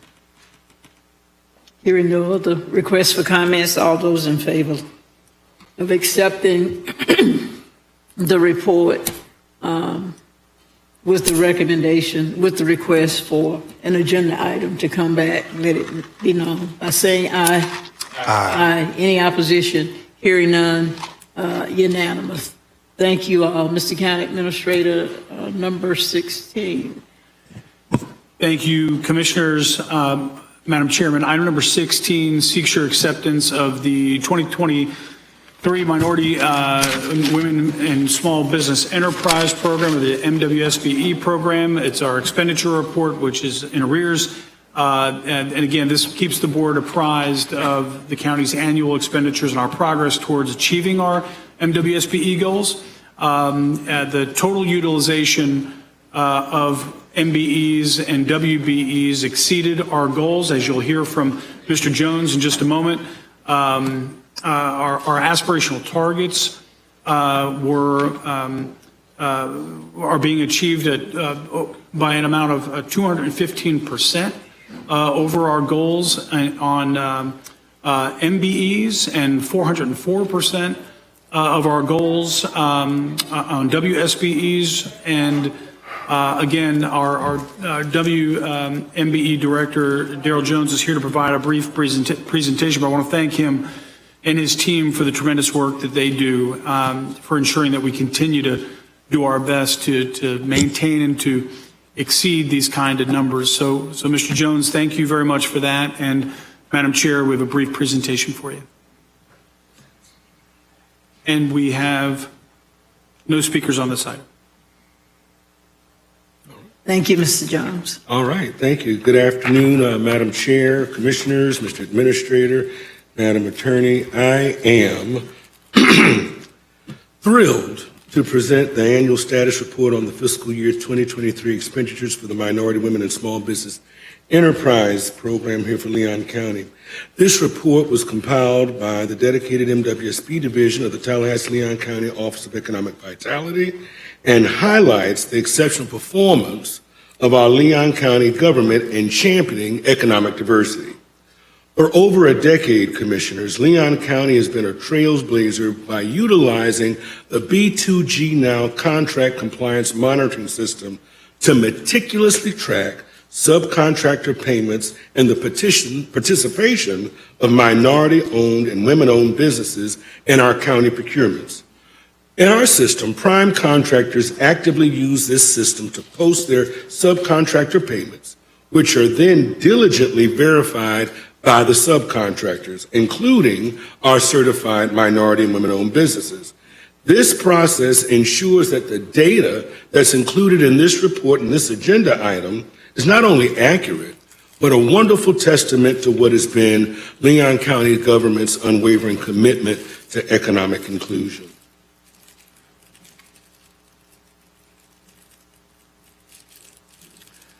Next, for over 3 decades, Leon County has championed economic inclusion and ensuring ample opportunity for minority and women-owned businesses to participate in procurements by investing for the last 30 years in disparity studies, establishing a supplier diversity office, having a compliance software, and with the support of the County Commission and administration, the county has nurtured the growth of minority and women-owned businesses as well as locally owned small businesses. This steadfast commitment is integrated now in the Tallahassee-Leon County Office of Economic Vitality, and subsequently we've been empowered to help our firms to create more local jobs as outlined in the strategic plan. Many of you will recall that we had a most recent updated disparity study with MGT of America, where they identified the number of available MBE and WBE firms in the market area, categorizing them by business type, race, and gender. These MBEs and WBEs are businesses that are at least 51% owned and controlled by either African Americans, Hispanic Americans, Asian Americans, Native Americans, or non-minority women, including those not certified by the Office of Economic Vitality. This study is important because it serves as the basis and the legal underpinning by which we have our program. With our process, we're able to support a tailored program that promotes the use of MWBEs in Leon County's procurement activities. These numbers come from our disparity study and are the aspirational goals that we apply across all of our procurements. Now, these 6 categories represented here are the same categories that are reported in this expenditure report. And I wanted to take the time to give you the basis of our program such that you would be made aware of the methodology by which we come to this program. Leon County enjoys an enviable distinction of having had a supplier diversity program for more than 3 decades. But it has also been your intentional investment, even through our consolidation of now the 3 jurisdictions together, to ensure that minority and women-owned businesses are well served. So to that end, I am happy to report that here in 2023, our MWB expenditures for all those 6 procurement categories, you see that for MBE expenditures, we've exceeded the goal by more than 215%. And for WBE, our women-owned businesses, we've been able to exceed that goal by 404%. What that means is that for our minority-owned businesses, more than nearly $2 million was made available to them out of $13 million that we spent in those 6 categories. And for women-owned businesses, nearly $4 million was spent with women-owned businesses in those 6 categories. Now, if I was in church, I would say you may applaud, but since I'm on the job, I won't be that arrogant. But this is a victory lap for us. Oh, absolutely. And because of what has been your intentional investment, by giving us a contract compliance software that we use, we're able to ensure the integrity of the numbers that we report. I'd also like to just highlight most specifically what has been our utilization in construction subcontracting. As you'll know from the report, the greatest amount of utilization for our minority and women-owned firms comes in construction subcontracting. If you take a look at these totals here, most specifically, you'll see that in construction subcontracting opportunities, we have exceeded the goal by more than 300%, nearly 3 times more than what the goal would require. And for WBEs, you see we exceed that goal by nearly 6 times over. What that translates into, of the monies that were spent in that category most specifically, $1.5 million went to minority-owned businesses, and then for women-owned businesses, nearly $1.8 million. Again, great numbers and great utilization, which matters to us in your Office of Economic Vitality, then translates into the creation of more jobs for what has ordinarily been underserved populations found in our community. Now, back in February, there was a request made by the Commission that we would analyze Leon County government expenditures under $250,000 with MWBE vendors. During this reported period, an impressive $1.1 million, and this reporting period stretches from October 28th to September 23. As you know, oftentimes many of our contracts and continuing service agreements have a lifetime of up to 5 years. So we wanted to make certain that we took that segment in time and provide that level of analysis. On projects under $250,000 that had subcontracting goals, $1.1 million was made in subcontractor payments over those 5 years. But this is where we shout. During that same reported time, there was $5.4 million that was made in direct payments to minority and women-owned firms for contracts under $250,000 that did not include MWBE goals. This is where minority and women-owned businesses were paid as prime contractors for a variety of essential services to include home rehabilitation repairs, floor cleaning, miscellaneous repairs, janitorial services, sod supply, and painting services, illustrating the breadth of opportunity that was provided to our minority and women-owned businesses. This remarkable success in direct payments to certified MWBEs is a testament to the collaborative efforts between OEV and purchasing in identifying projects that we choose to reserve for SPEs. Here in doing so, it's been that direct engagement with certified firms to also explore the potentiality in qualifying for continuing service agreements. You've seen those also come across your agenda. That is where we take a particular scope of service, whether it be engineering or general contracting. And when those firms qualify under a continuing service agreement, those continuing service agreements may last for 5 years and will include a number of firms.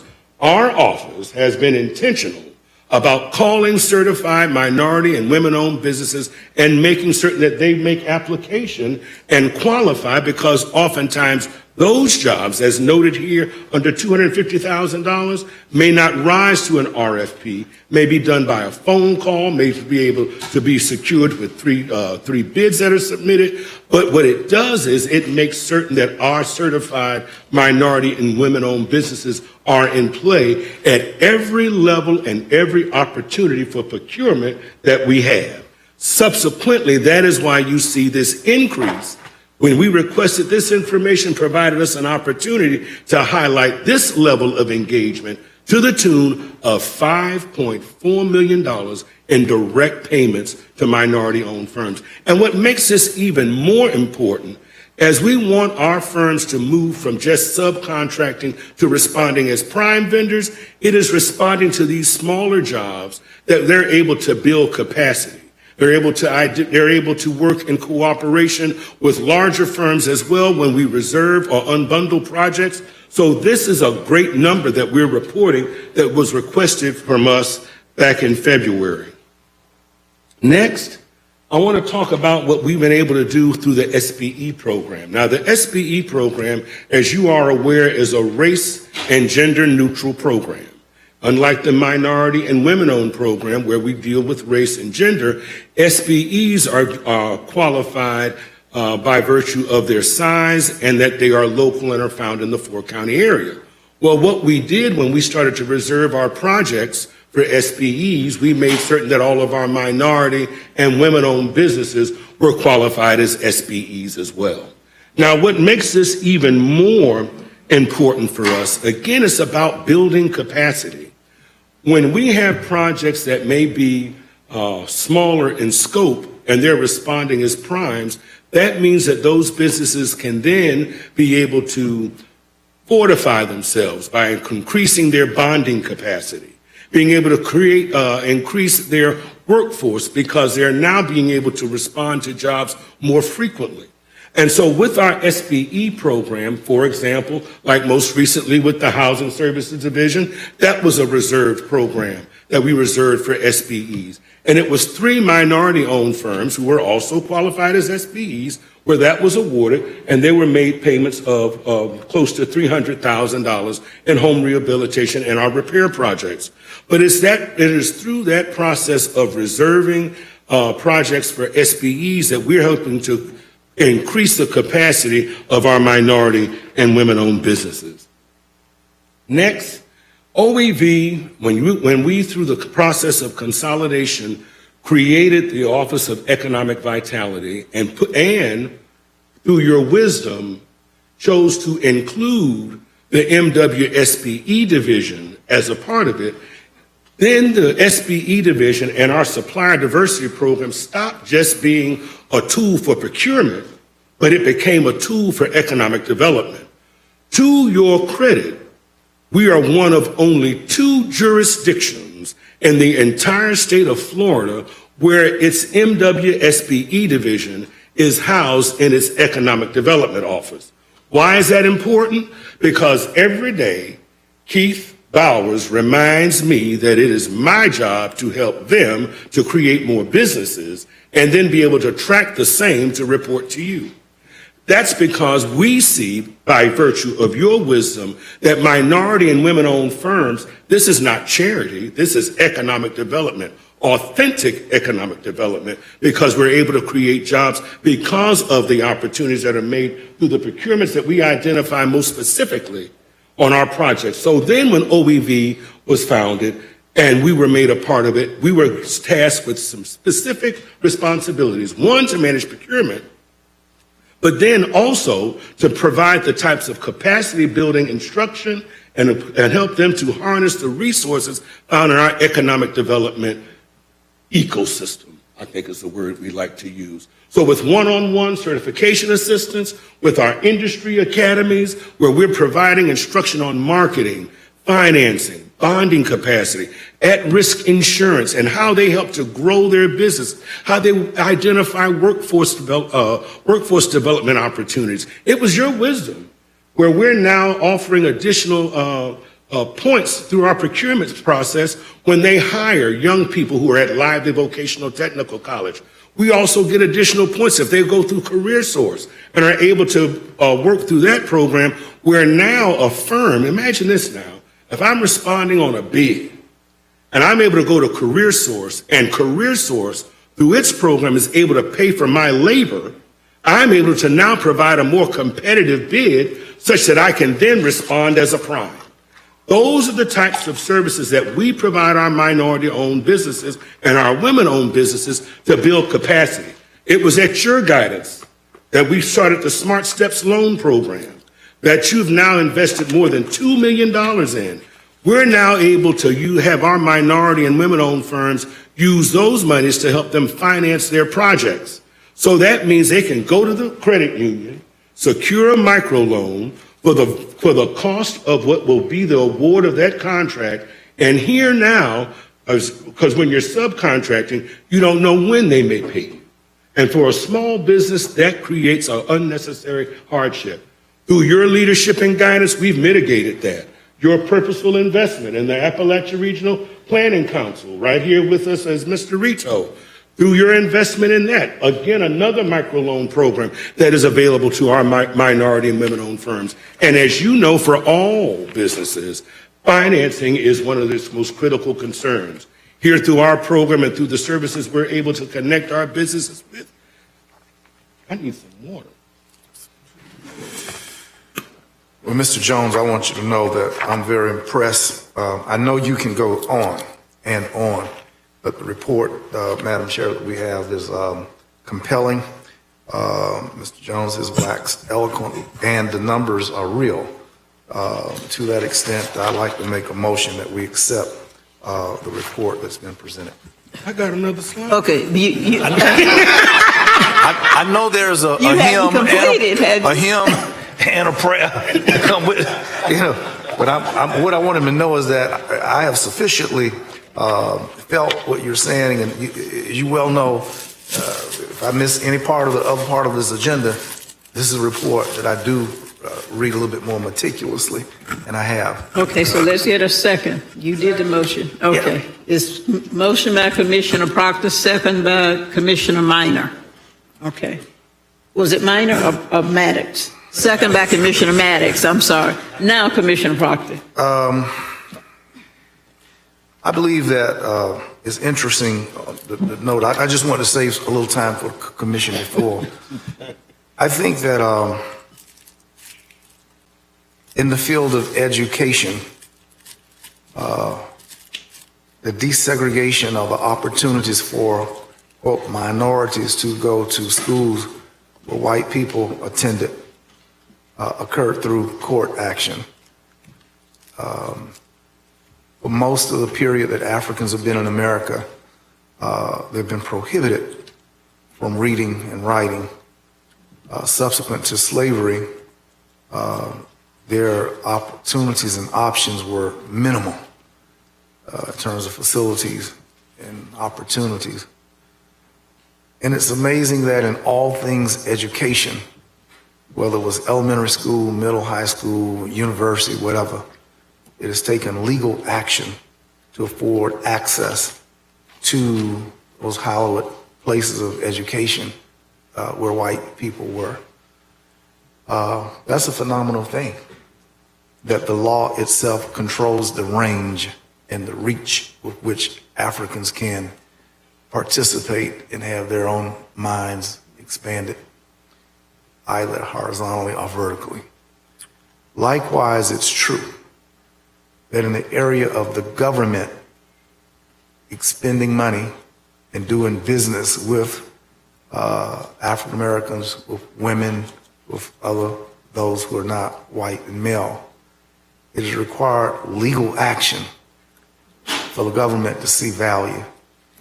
And one of the things that Mr. Jones said, in his report, he said, with the proper legal undergirdings, we've been able to continue this program. In fact, it's important that we recognize without a continuing legal review of our, what's that investigation y'all do every 5-10 years? What that thing called? Every 5. Every 5. What's the formal name? Disparity study. Disparity study. Thank you. It slipped me. That disparity study is a legal requirement to certify and continue to authorize and say to the government, it's okay.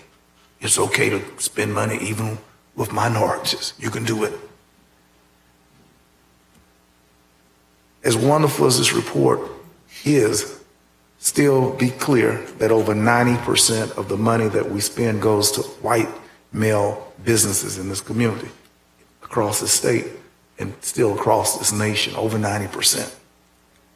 But the fact that you have to have the law, even to spend the meager amount that we do, in a continuing, ongoing legal resolution authorizing government to do that, tells you how wrong the thinking is. That otherwise, unless the law has said it's okay, Vince, for your procurement people to support and to interact and spend money with minority businesses and women, otherwise this would be wrong. But for the court said it's okay. We're in a weird place in time. The difference between DEI, diversity, equity, and inclusion, and affirmative action is that DEI does not purport to, in any way, to make amends for past acts of discrimination or left-outedness, if that's a word, left-outedness. Affirmative action carries and connotates the effort to repair and to make amends for what, Rachel, where's Rachel? To make amends for what has occurred wrong in the past. Madam Attorney, I know I'm in your lane and I apologize, but affirmative action has connotated an effort to make amends for past actions and past dysfunctionality.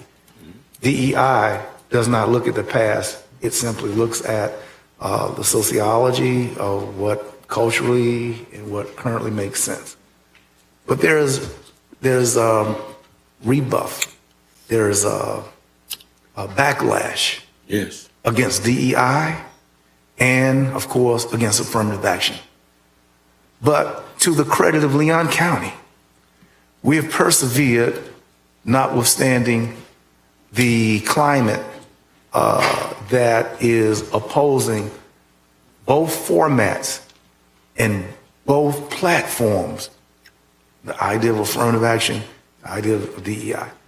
Now, in 1985, I was among probably the third or fourth person hired when Governor Graham opened Florida's first office of minority business that did, Rochelle, come here. We were doing general services, under general services. Hold on one second. But we have managed, Vince, to keep this. And I am not overwhelmed by the numbers, but we're in an upward trajectory. And in the climate that we're surrounded in now, that we're still trotting along this path is a good one. And when I'm gone from this dais, I'm hopeful that some good soul, heart and mind, will persevere and see the value of this particular office. It is politically dangerous. It's one lawsuit away from closing. It's absolutely has very few friends and a hell of a big number of adversaries. I could call the roll on some, but I won't. But I'm saying that we have gone forward with the program, doing the disparity studies and all of that, in a climate where many have given up. Many universities are turning the clock back. Many universities are saying, well, it ain't worth the effort. It's just too much opposition. It's just too much, you know. But I want to thank this county government, my colleagues, for thinking and believing, knowing that this is not too much to try to reach an equitable base of redistributing dollars, for which all people are paying into the tax treasury, and to redistribute it to businesses and for all the reasons that are cited. This is a good report. I find no fault, and I'm going to support it. And I thank you, Mr. Jones, and I specifically appreciated your call and your active, you know, because the minority business is about giving up. They've been played with, they've been lied to, they just have been every which way bombarded. What looks like on that sheet of paper, all of that. So holding hands and pushing one at a time, this is critical. I appreciate the ground game that y'all doing. Those things being said, thank you, Vince, for your leadership in this effort. And let's keep pushing. We got to keep pushing. Thank you. If I may. Thank you. Thank you, Commissioner Proctor. May I also acknowledge our team? I'm sorry. May I also acknowledge our team who's here? Ms. Shanae Wilkes. Absolutely. Ms. LaTanya Raffington, Lance Colby Williams. They're in the corner. We can't even see. That's right, but they are here. And that ground game that you described is done because of their engagement directly with our firms. And of course, our director, Keith Bowers, who reminds us about how important the work that we do is involved in economic development and the retention and expansion of those same firms. Thank you. Thank you, Mr. Jones. Commissioner Minor, then Commissioner Maddox. Thank you, Madam Chair. I'll be brief. Mr. Jones, I just want to thank you for a great presentation.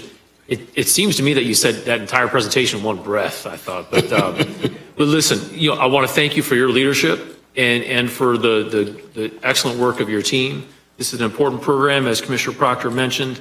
I'm glad we have it in Leon County, and I'm glad we've got you and your team on the ground. Thanks so much. Thank you, Madam Chair. Thank you, Commissioner Minor. Commissioner Maddox. Madam Chair, I remember when we first started having a conversation around events, and Commissioner Proctor there too, around what OAV will look like and whether we have an MWB program or we just simply have an SBE program. We had conversation after conversation about it, and the vision there was that one day we would innovate to be one of the top programs in the nation.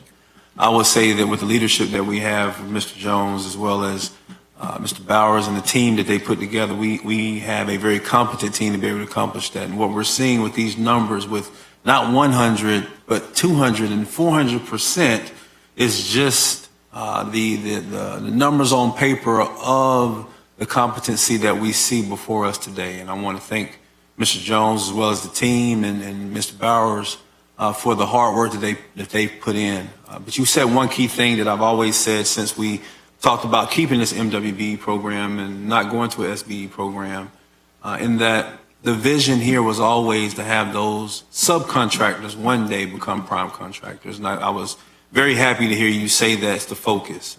If we could help them build capacity one day that they will be able to compete with those contractors that are getting the larger contracts is the key here.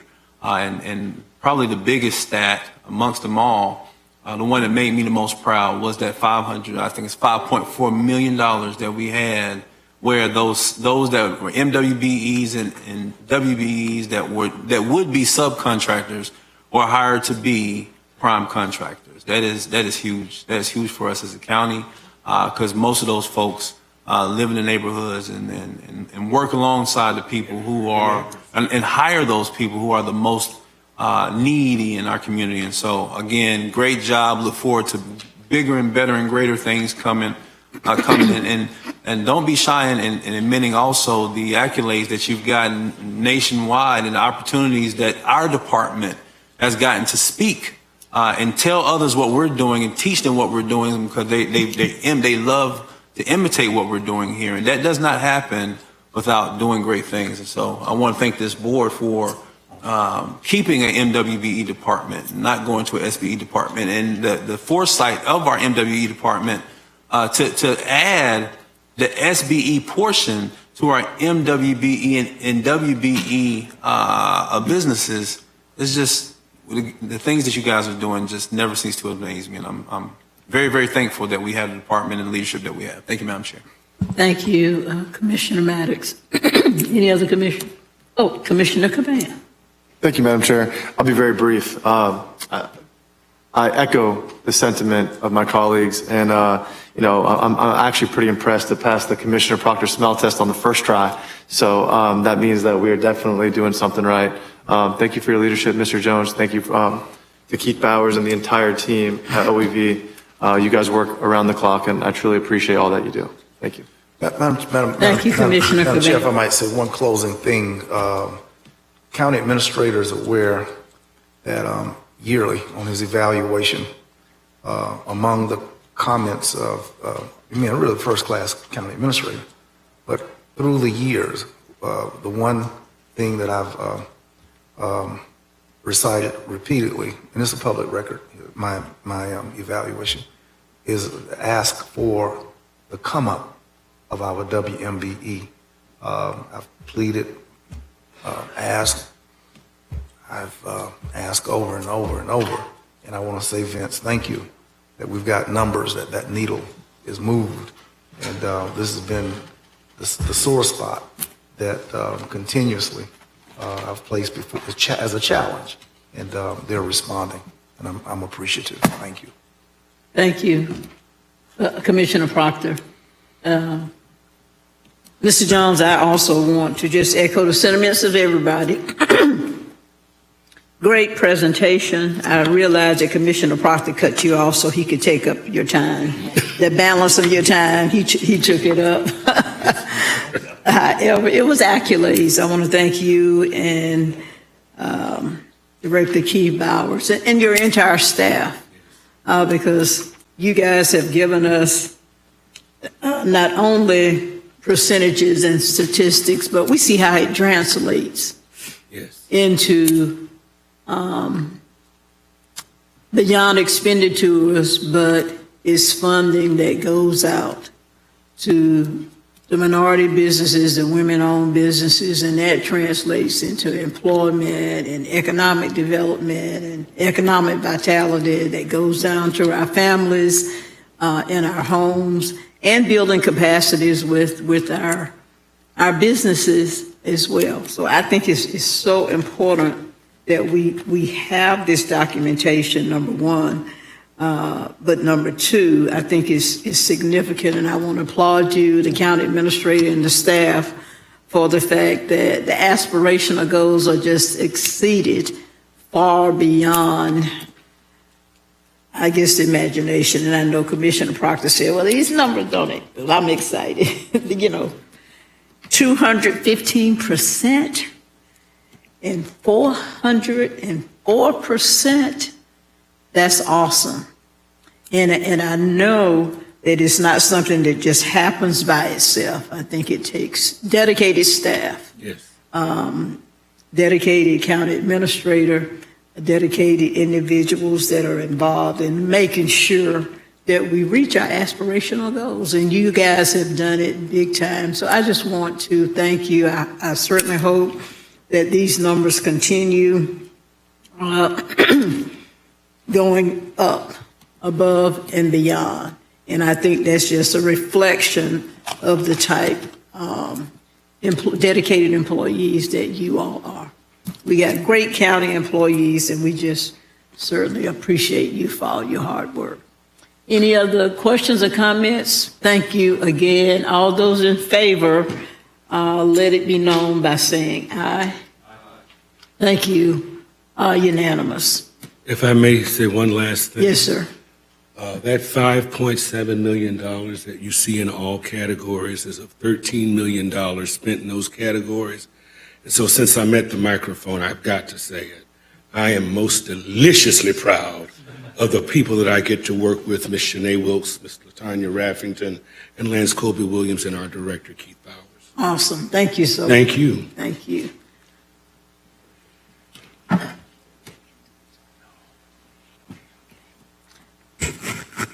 I want to thank everybody. At this point, we have a public hearing that's scheduled at 6 o'clock. We will take a recess until 6 o'clock. It's not adjourned.